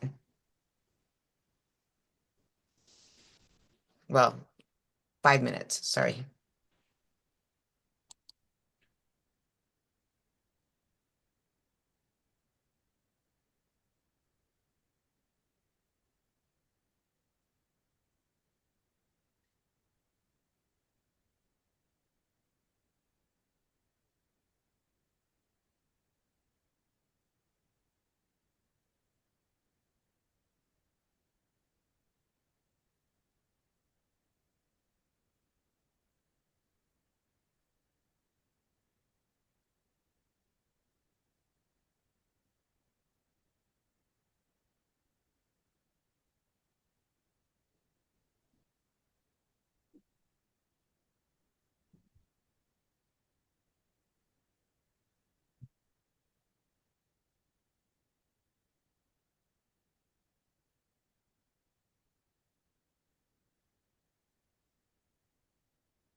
Okay, anybody need some help?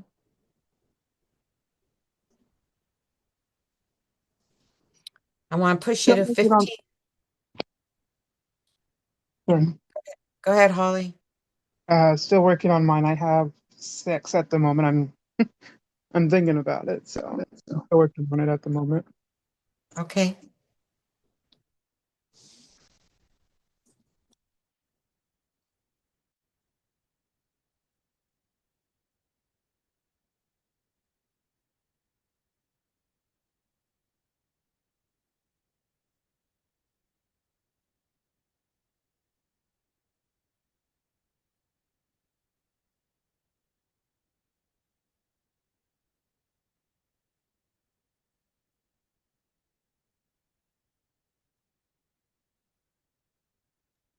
Okay, wait. What what am I writing down? Right now, you are writing down for this situation, Yeah. what can you do? What is in your area of control? Okay. That's what. Okay, just making sure. Okay, I saw empowerment and I was like, oh wait, I was thinking something different. Okay. that's okay. So, we'll give us another couple minutes here so everybody can finish.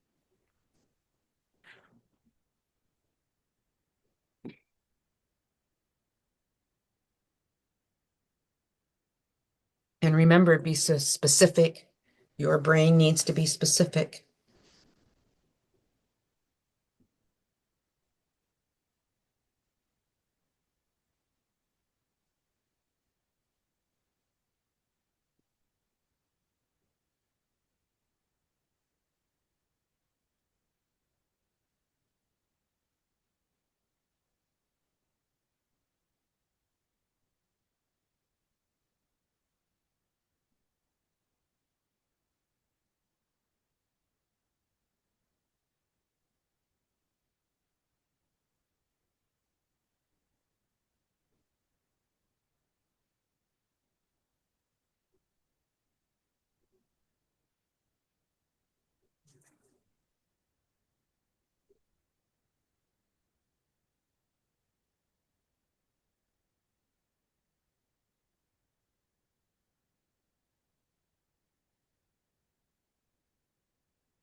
Okay, so let's look at Ronnie's. We were talking about yours a little bit ago. So where is your empowerment? What's your area of control? I can control my study playlist, what music I'm listening that I like to listen to while I study. Okay.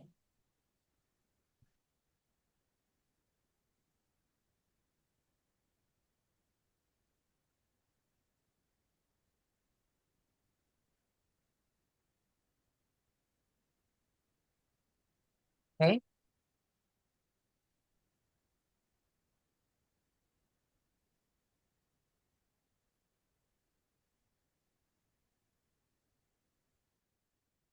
Did you mute? Yeah, sorry. What other things I can control? I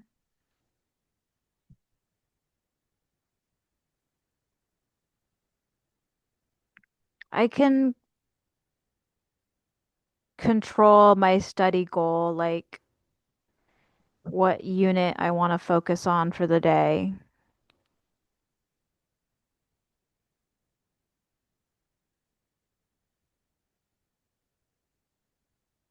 Okay, what else do you have control of?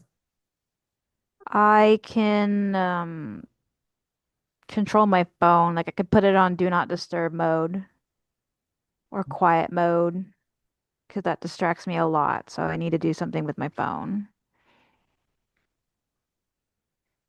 So during this time, we're not giving advice or suggestions. We're only brain dumping. So another area of control then is just to simply turn phone off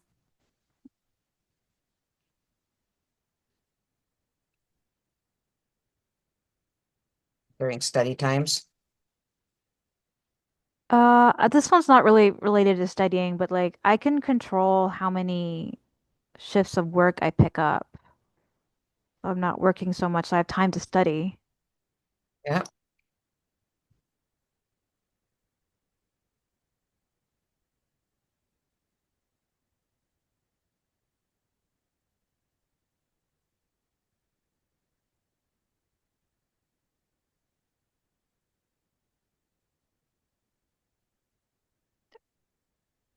We were thinking of like silly ideas, right? Silly things that we can control to empower Absolutely. ourselves. Yeah. Okay. I had a silly idea. I was thinking to myself, I could get like a party hat or something that I would wear and then tell everybody when I'm wearing my party hat, don't bother me unless someone's bleeding or if it's an emergency. Let me study.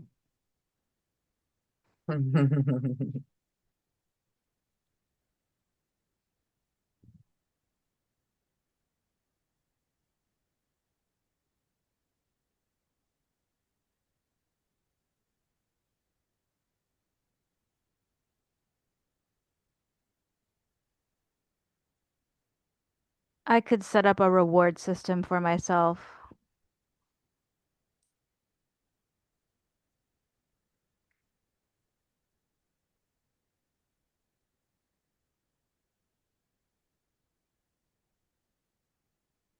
I think yeah, that's pretty much what I had. Okay, so are you open to others adding to your list? Yeah, absolutely. I need help, any help I can get. Okay, so remember, ladies, we're not giving advice. We're just adding more brain dumping ideas of possibilities. So, Alice or Holly, do you have any others areas that she has control over?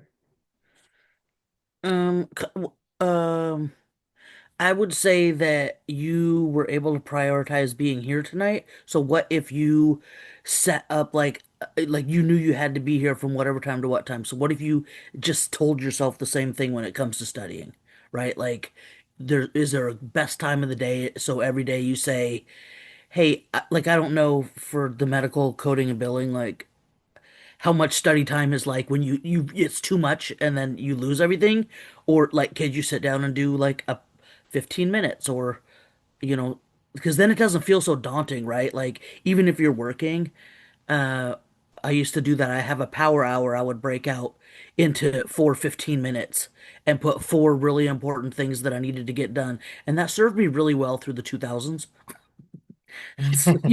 Sorry, I'm much older, but that really helped. I just created a power hour, and even if one of the 15-minute things was like calling the cable company because I'm not going to be able to pay my bill, right? Well, at least it was in there and it got done. So, maybe setting up yeah, like a routine or a Yeah, I don't have specific a time. routine.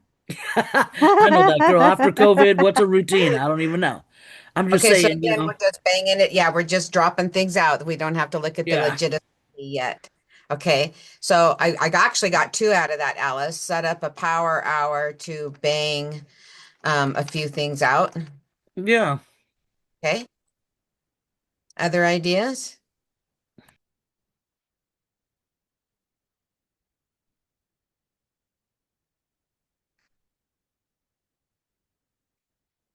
I got some.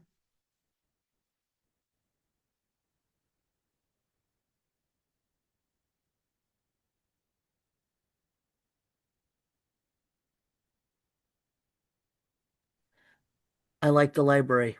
The library means business for me. For Yep, schoolwork, if I go there, I know that's what I'm doing. yep, And the kids love it. that's Oh, wait, cool. maybe not yours, huh? Yours are teenagers.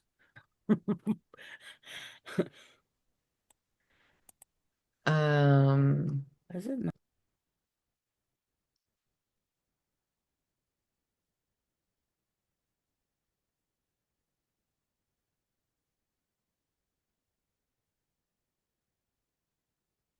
Other areas of control, um,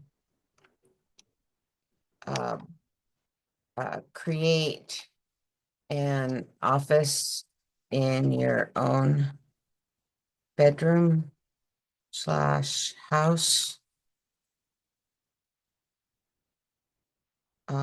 that has a closed door.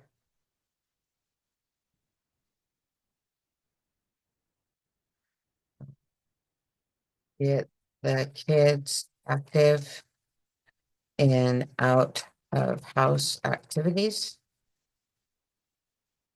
during my study. I'm going to rephrase that. Work time.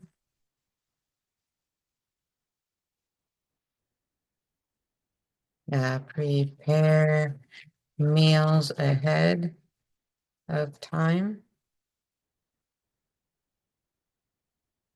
to save time.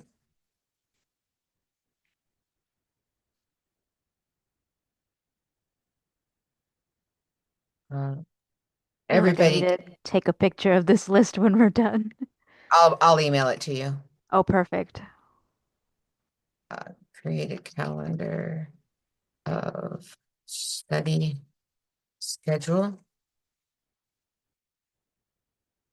slash to-do list each day. Ask others to study with me.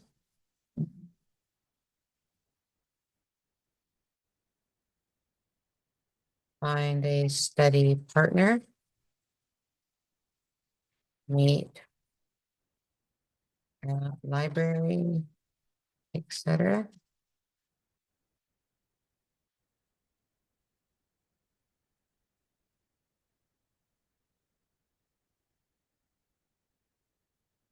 It's a possibility. Okay, that's funny. I had rent an Airbnb so I can study in exile for the next few months and nobody can bother me.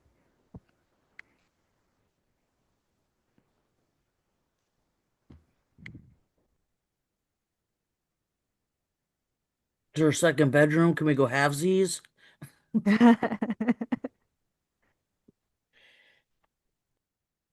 Yep. All right. So what happened as we got more and more and more on the list? What happened for you? Well, I got pretty excited because there's a lot things I hadn't considered before, but then it really made this huge daunting goal that I have, and then it's like, oh, this is actually achievable. I just gotta like break it down a bit more. Yeah, be very specific, and then I don't know, I had the anxiety I had around it was like diminished. Oh, wow, that's awesome. It's still there, but I feel like it's more manageable and Yeah. So what happens in my experience of my brain, right, is that when we talk in broad terms, when we think in broad terms, it becomes very confusing to the brain because it doesn't know what to count on, what to expect, where to go, how to manage it, what to do with it. However, when we get super specific, you have the experience you just had.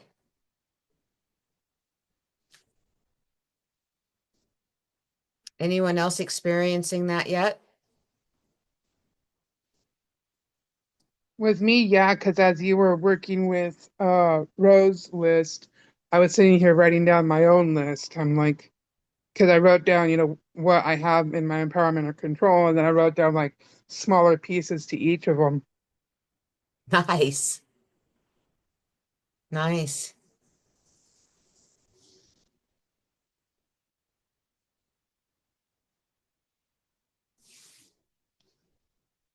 Okay, now what happens, and I mentioned this before, is the brain is super lazy. And if you know the answer to this because you remember it from doing it with me before, let the others play with it first.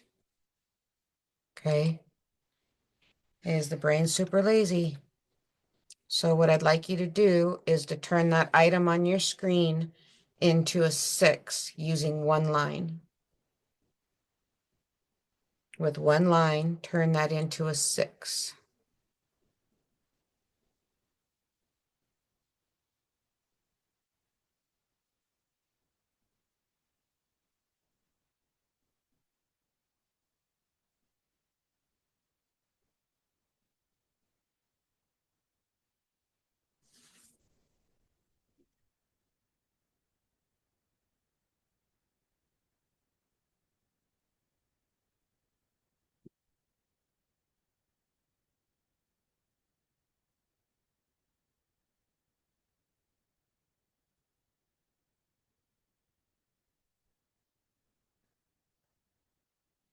Any ideas?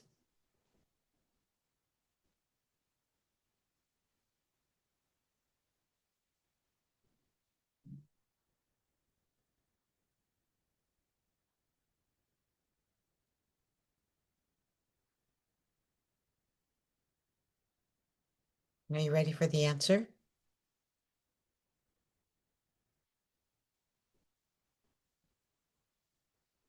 Can't see you, so you have to speak up. Yeah. Yeah, ready. Okay.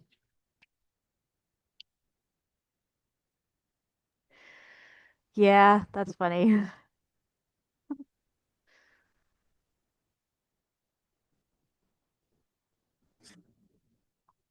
So what happens is the brain gets stuck in a mode of thinking. And if you keep doing what you've always done and you keep thinking in the same ways you've always thought, then you're going to keep getting the same things you've always got. So the only way to create something different in our world, in our lives, is by simply doing something different. And that means that we need to think outside of the box and create new ways of managing our world, regardless of what others people think, feel, say, and do.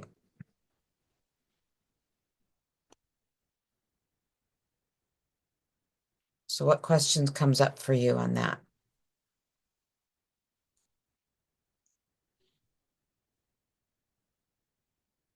Do you think For that's what me, this, go ahead.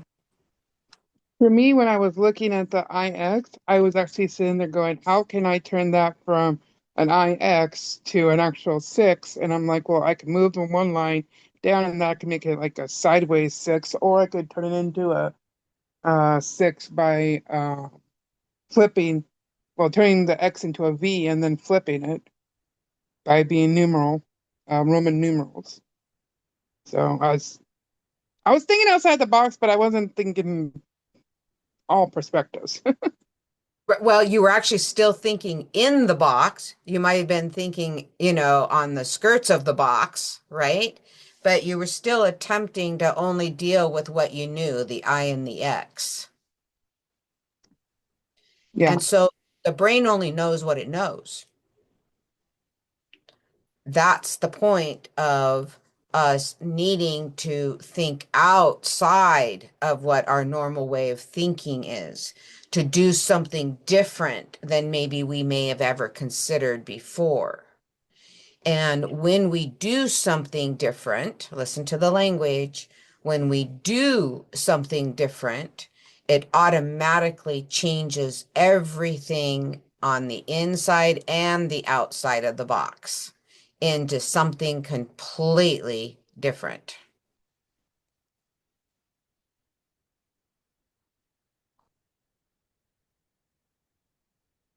Now, other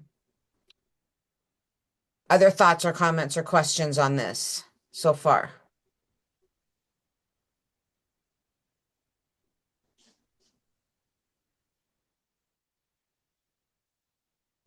Did we come up with some out of the box thinking from where maybe uh, she left off versus what we came up with more past there? Yeah.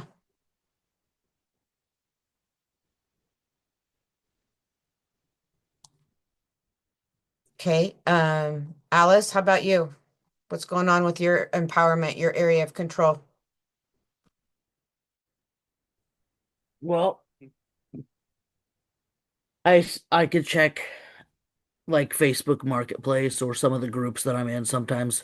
I have some screenshots on my computer where people say deal, if they can, if they specialize in hoarding, then we're good, because then I don't have to feel embarrassed about anything going on over here, right? So I can ask my manager if she has any resources and tell her how like last year's inspection made me feel. Because they send you a 10-day pay, like a 10-day comply or vacate, right? And I know it's coming every year, whatever they don't like, and they have to by law send it to you, but they don't really do anything to it.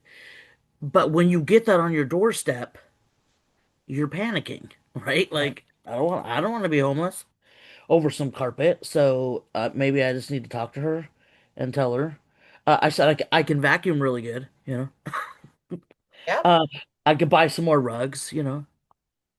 Um, sell some things on Facebook, like out of my storage to come up with money.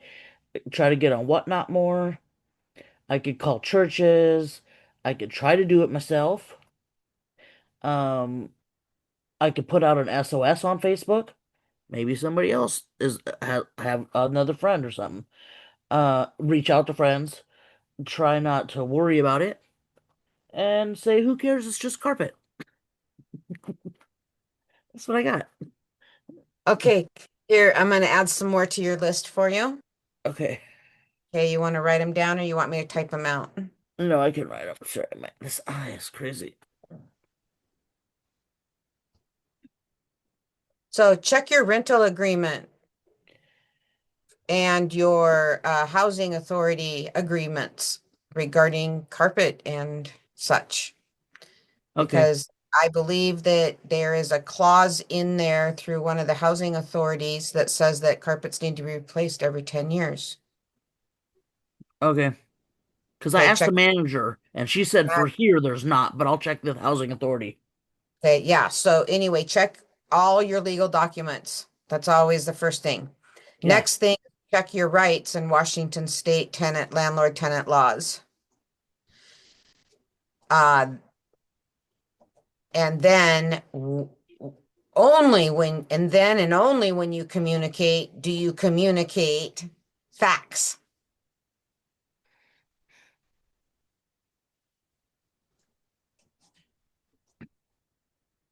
Uh, Um, more area of control is um, find carpets approximately the size of your room as an example, and then just put it over the top of the current carpet. Yeah. That's on the list. Buy more rugs. Okay. I'm talking about a room size carpet, not just area rugs. Oh yeah, no, my living room has one that covers the whole. Okay. Yeah. It's not Uh, it's it's the walk with the hallways and the you know. sure. Yep. Yeah. Uh-huh. Area of control. Um, get a hold of, and I'm not attempting to divulge any private information here, but you have been recently and your daughter's recently gone through a traumatic victim experience. And there are victim advocate groups in Snohomish County that might have support services available. Check with your school district for support services available. I never thought Um, about that. We're in like two okay, different support services from that. yep. Next one would be to um, uh, find a community resource for some dollars that might pay ABC, but you're going to use it for your carpet.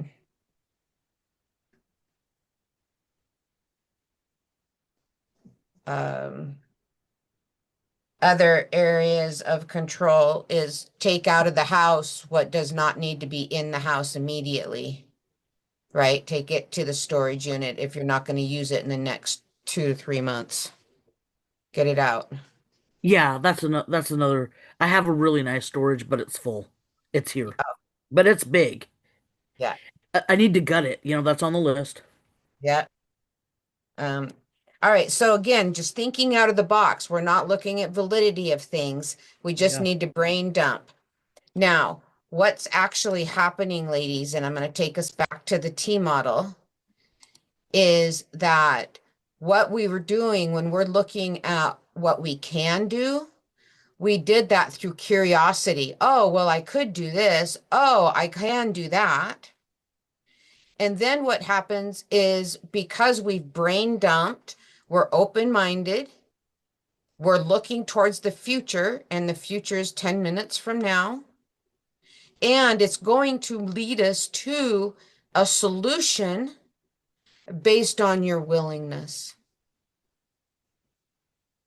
And so now you have put yourself in the driver's seat based on what your intention, the intention of studying for my exam, excuse me, let me rephrase that. The intention of passing my exam. Check my words there, Rona, right? Yeah. Okay. We're not studying, we're passing. Okay. Also, the intention of having decent carpets in my home. The intention of, and it's kind of the same thing for you, Holly, is, getting control back of your home, um, and what have you, Yeah. right? And it's one of the areas of your control is to rehome a pet so that it can get the services that it needs based on its new medical condition, Yeah. right? And it And takes and it relieves me of the extra stress that's putting me in the fight or flight mode. exactly. Yeah, It's not good that I don't love her, I do, and I want the world for her, but at the same time, it's putting the extra stress on my plate that I myself cannot handle, even financially anymore because it's just getting way too much, Okay, by myself. exactly. And so part of this work is also realizing what we're unable to do, or what we're not capable of doing, or what we just simply aren't willing to do. And when you acknowledge that, it also gives you a level of freedom. Because really your intention is to get the best care for the dog. Because I'm unwilling, incapable, and uneducated in helping an animal this ill. I just put my animal down. So I understand that choice and decision. And when we look at the intention, then we have no need to have the emotion or the feeling attached to it. Because the intention comes from love, love of the animal, love of myself. You following that, ladies? Yep. So when we think we're not being there for our family because I'm spending it studying, I'm spending it working, I'm spending it doing this, well, really, you're doing it for yourself and for them because it keeps the roof over the head, it keeps the bills paid, it keeps food in the refrigerator, right? And that keeps all of us more comfortable. So you're not being selfish. You're doing it for a future intention of keeping that roof over our head. How'd that land?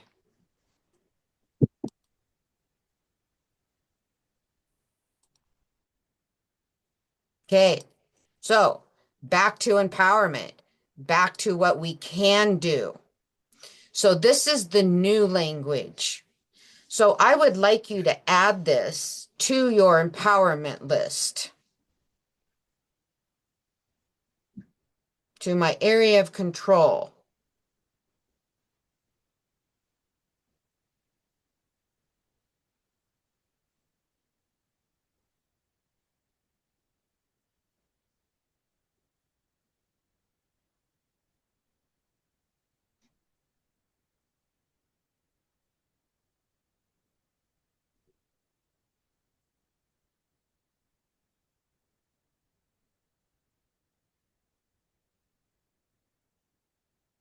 Now, you can choose to ignore the carpets, or you can choose to get this done in the next 2 weeks. You can remember to do XYZ instead of look at the other language here. I always, or I never, or I have to. Okay, so instead of using I have to or you have to, how about just simply remember to? Remember to put your books in the bookshelf. Now, I'm willing to becomes complete magic when it comes to you supporting yourself and supporting others at the same time. And it pulls right into this one down here at the bottom, yes, when and yes, after. Mom, can you take care of the kids on Saturday night? Yes, I'm willing to watch them after you feed them dinner. Now, all of a sudden, it calms you down. They know what to count on and or what to negotiate based on what's important to you. It's clear, specific, concise communication. And it keeps us both on the right side of the T model. Now, this one here, I have to. You don't have to. You don't have to do anything. You chose to have those children, so you get to feed them. You get to keep a roof over your head, right? You get to enjoy raising them and spending that time with them. Okay. I don't have to go to the store to get stuff for dinner.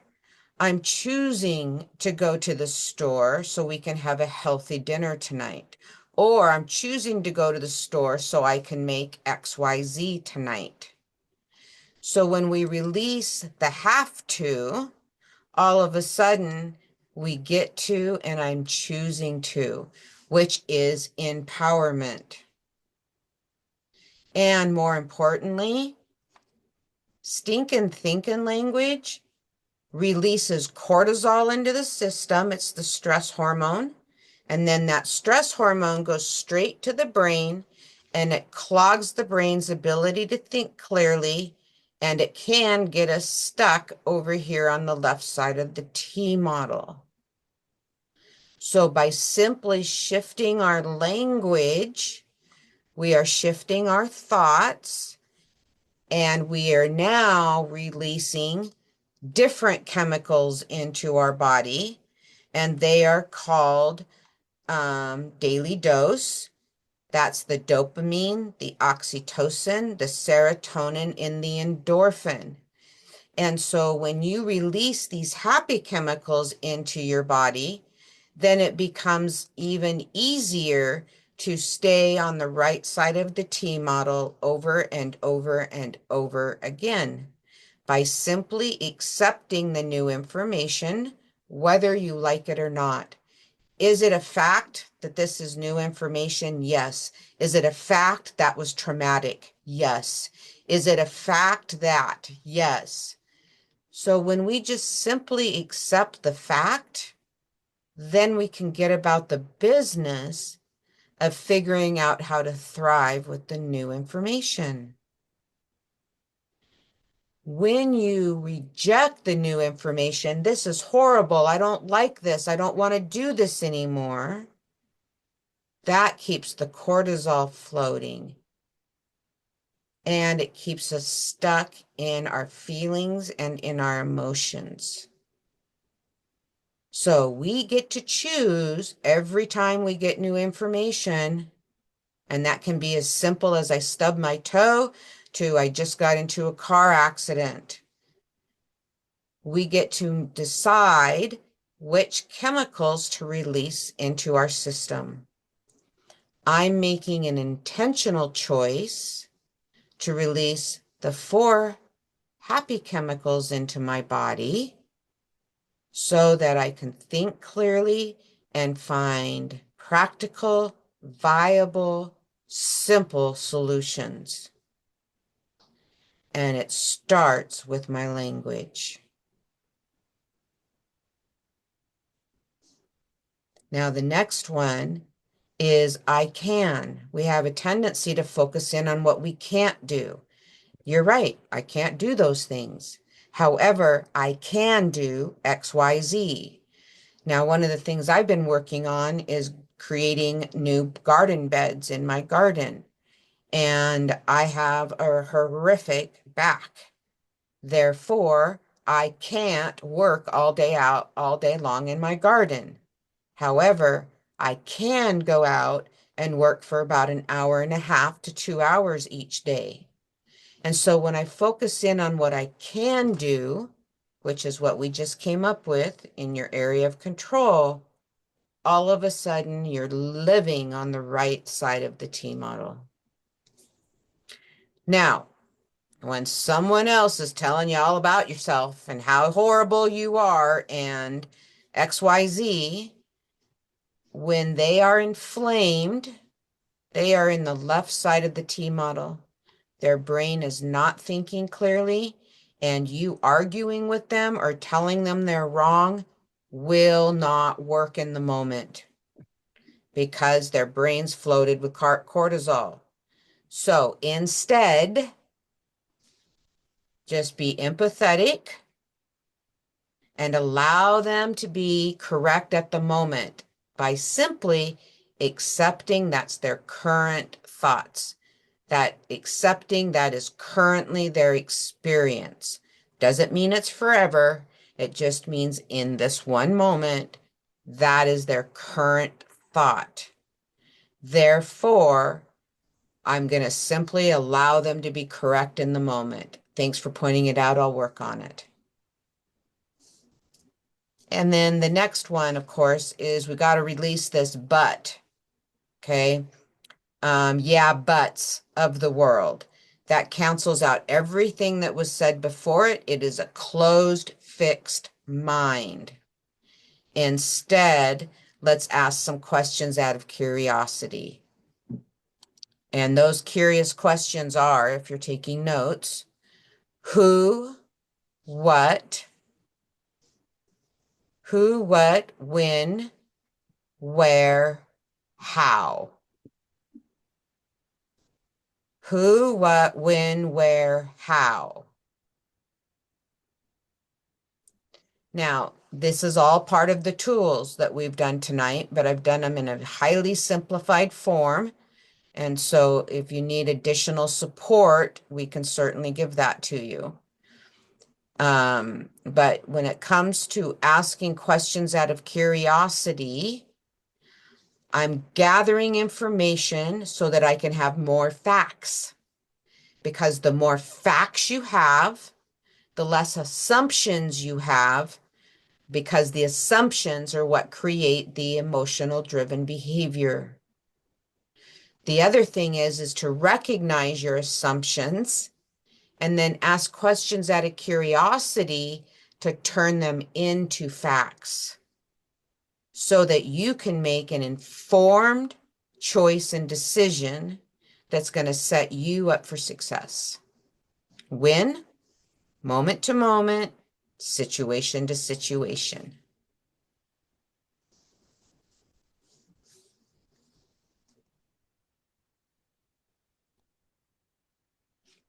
Okay, thoughts, comments, and questions on all of that. What are you recognizing about yourself? What are you seeing more clearly? What do you need clarification on?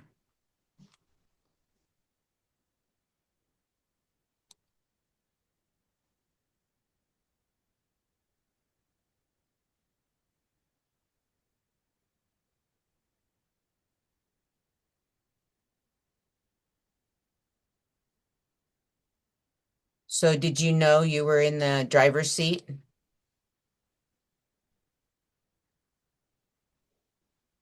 Do you have I more knew I was in options? the I knew I was in the driver's seat, but I wasn't really paying attention and I wasn't really looking at all possibilities or perspectives. So, Okay, so that's really cool, right? And I'm going to come up and I started a list of what you guys have become newly aware of in just a few hours here. So let me share that with you so we can add to that.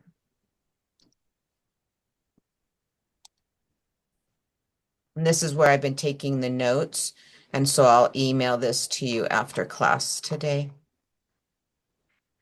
Okay, so that's a good perspective is I am in the driver's seat and I was not paying attention to the possibilities of a different route. How's that sound?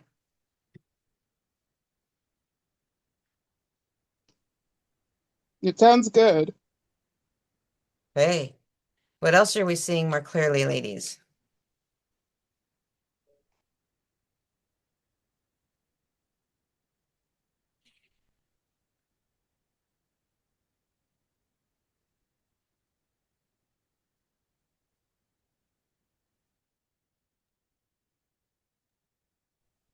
I feel like the stinking thinking was just making me think that I'm just surviving, but now I'm seeing that I can actually thrive, and that's big. I didn't know I could thrive. Oh, wow, that's cool.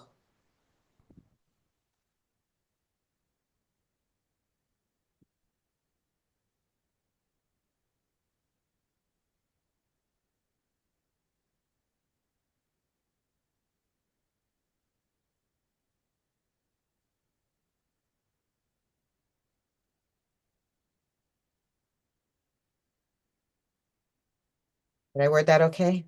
Yeah, survive just thrives. That's gonna be important for me. Yeah. Um, And- just Go ahead. changing simple words can really reduce stress.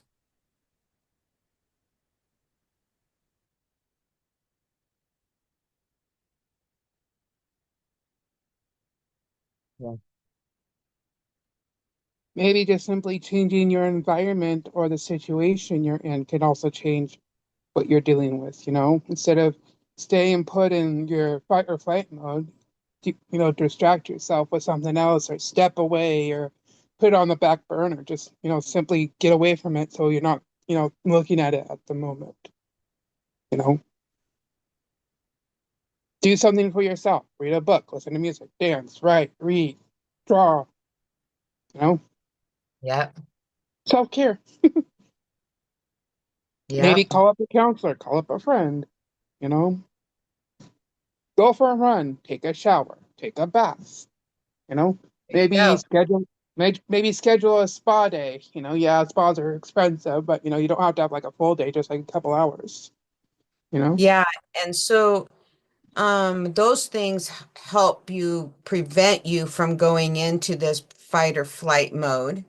And yet, some of those are actually good coping skills in the moment.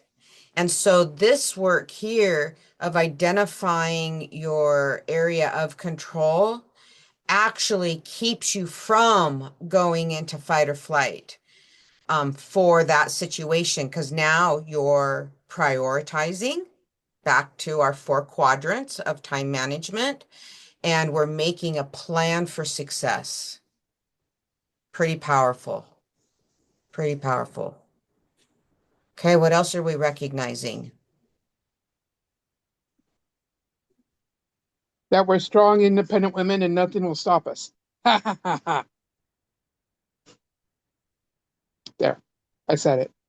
No, Oh, that actually helps because I would used to say I'd be like, no, that's not right. I could be better. But then I hear you say it after all this changing our thinking. It's like, no, that could be true of well, myself. it's I not that it could believe. be. It's not that it could be true. It is true. But we as single mothers don't take the moment to go, oh, yeah, I am strong. I am independent. I can do this. I don't need a man to, help me. I can control my own world and my own life with my own children. And, yeah, reaching out to friends and family, great. But I'm still in control. You know, it's not Yes. the other way around. So because we are bringing this up, I'm actually, we're going to do a really quick activity and we're going to need to do this really quick. Okay. Otherwise, I'll keep you way too late. So up on your I don't screen, mind. up on your screen is a matching game. And what I'd like you to do is I'd like you to match the left column to the right column. And do this quickly. This is not Webster Dictionary definitions. Okay. So you're playing the matching game. I'll give you 2 minutes.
Anybody need more time?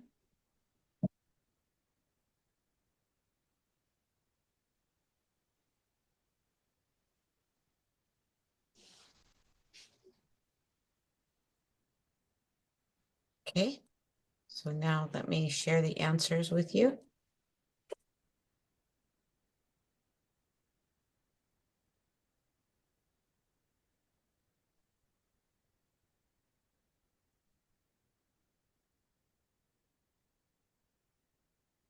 And I have these color coded.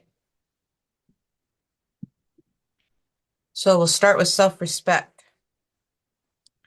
Now, self-respect goes with personal standard, which means you need to know what your personal standard is.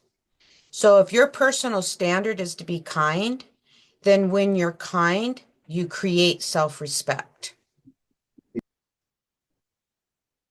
Next one, self-worth. Self-worth goes with quality view of myself. So if our personal standard is to be on time, then we create self-respect, which means when we're on time, we have a quality view of ourselves, which increases our self-worth.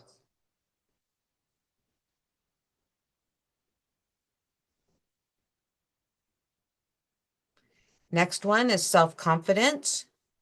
And self-confidence is I'm going to trust myself to use the tools I've taught you to stay comfortable in my 6 areas of safety by taking ownership of the right side of that T model and moving with intention and love for self and others.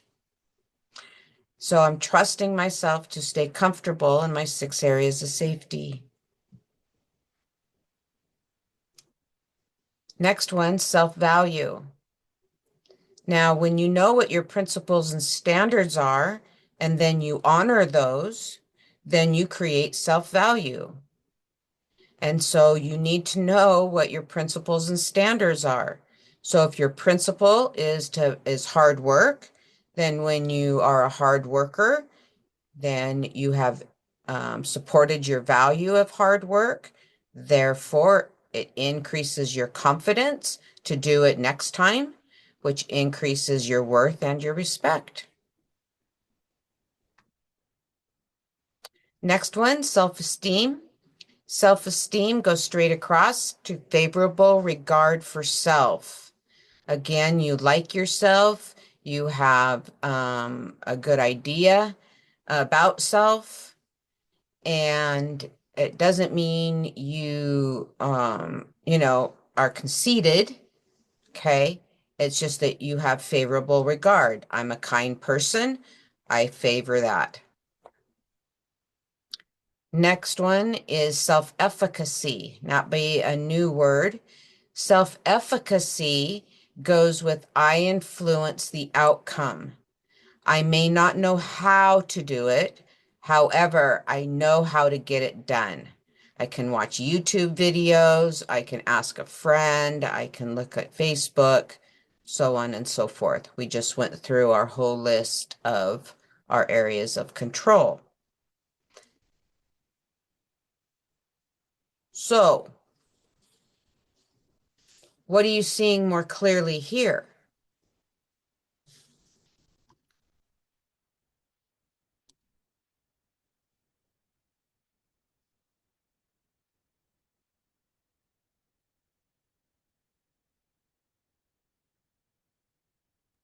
I would say before looking outward to the outside world, make sure that our inner self and um is more balanced and even keel, so we're not overwhelmed from the outside world. Nice.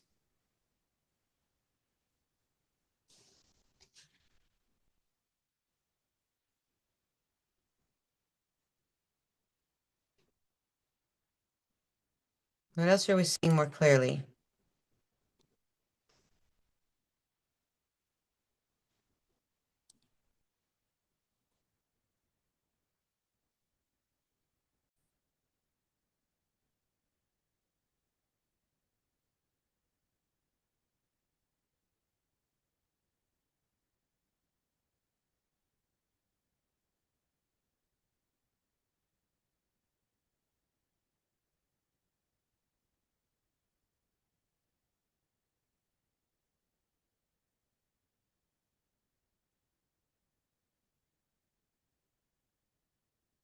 Okay, now, what do all these words start with on the left-hand side?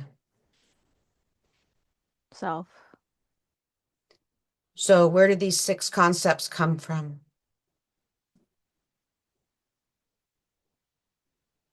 Ourself. Yeah. So we need to stop looking outside of self for the proverbial pat on the back. We're looking in all the wrong places for love.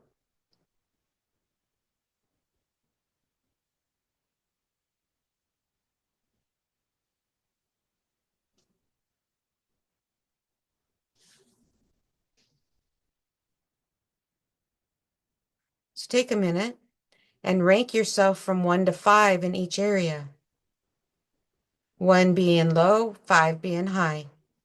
So currently, when it comes to your personal standards, are you living according to your personal standards? Do you know what they are? 1 to 5. Self-worth. Measure yourself in each of the 6 areas, please.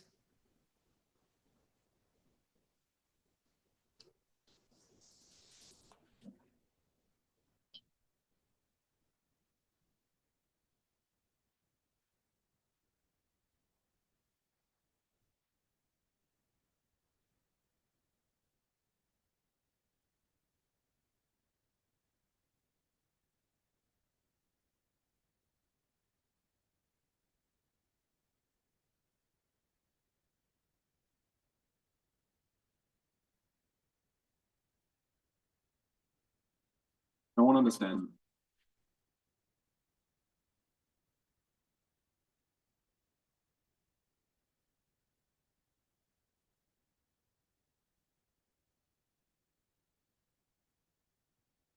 So how'd your ranking go?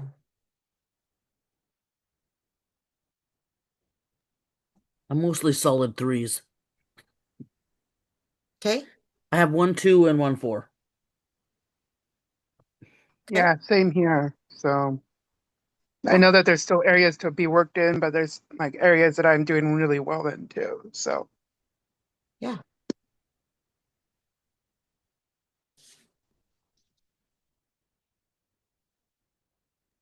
Well, and also the good news is on some of the threes, um, and even the two, I know it's situational, right? And it'll change, but right now that's just where it is. Yeah. Yeah. And that's good awareness for sure. Okay. Now, where are we headed here?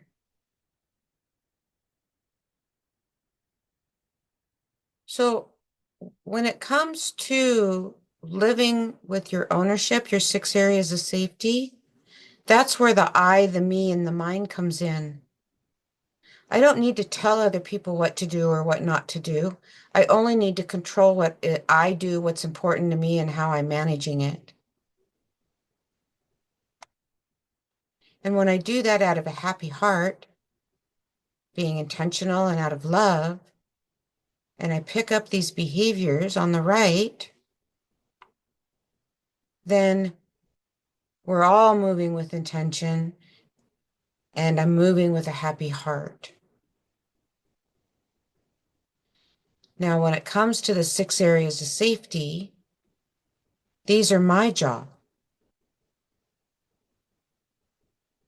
And it's my job that I'm managing my thoughts, my mental health, that I'm managing my area of control and letting go of my area of no control, what they do or don't do, how they do it, or if they even do it. Now, you mentioned, Molly, that you've got, the ex kind of still bothering you. Okay. Nothing's going to change until you do something different. So focus on your area of control. Stop answering the phone, as an example. And when you do what you want to do in order to stay comfortable in your 6 areas of safety, the rest takes care of itself. Now, the problem is my brain wants to go back to victimology and codependency. Therefore, it's my job to manage that. It's my job to keep myself from going back to being a victim. When? Moment to moment, situation to situation. So again, let's give ourselves credit for what we are doing in these 6 areas. So just quickly, popcorn out things that you're already doing that are keeping you comfortable in one of these 6 areas. So for example, I've been doing really well with my eating and my health checkups. Another thing I've done really well at is managing my stinking thinking. And emotionally, I'm focusing in on what I can do, even when other people aren't doing what I think they should be doing. I'm a shooter. So what are you doing already? Give yourself credit here for a moment. I've been sticking to my exercise routine consistently for months now, and I can see it affecting like my mood. And I really like to do exercise now. I look forward to my workouts. That's fantastic.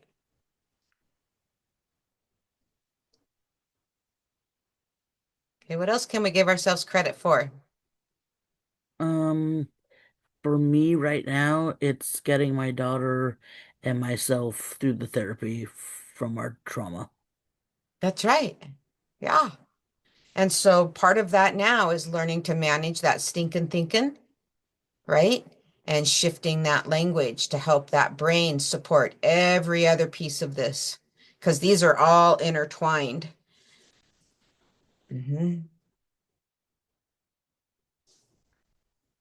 So I'm going to send this handout, all these handouts out to you tonight after class.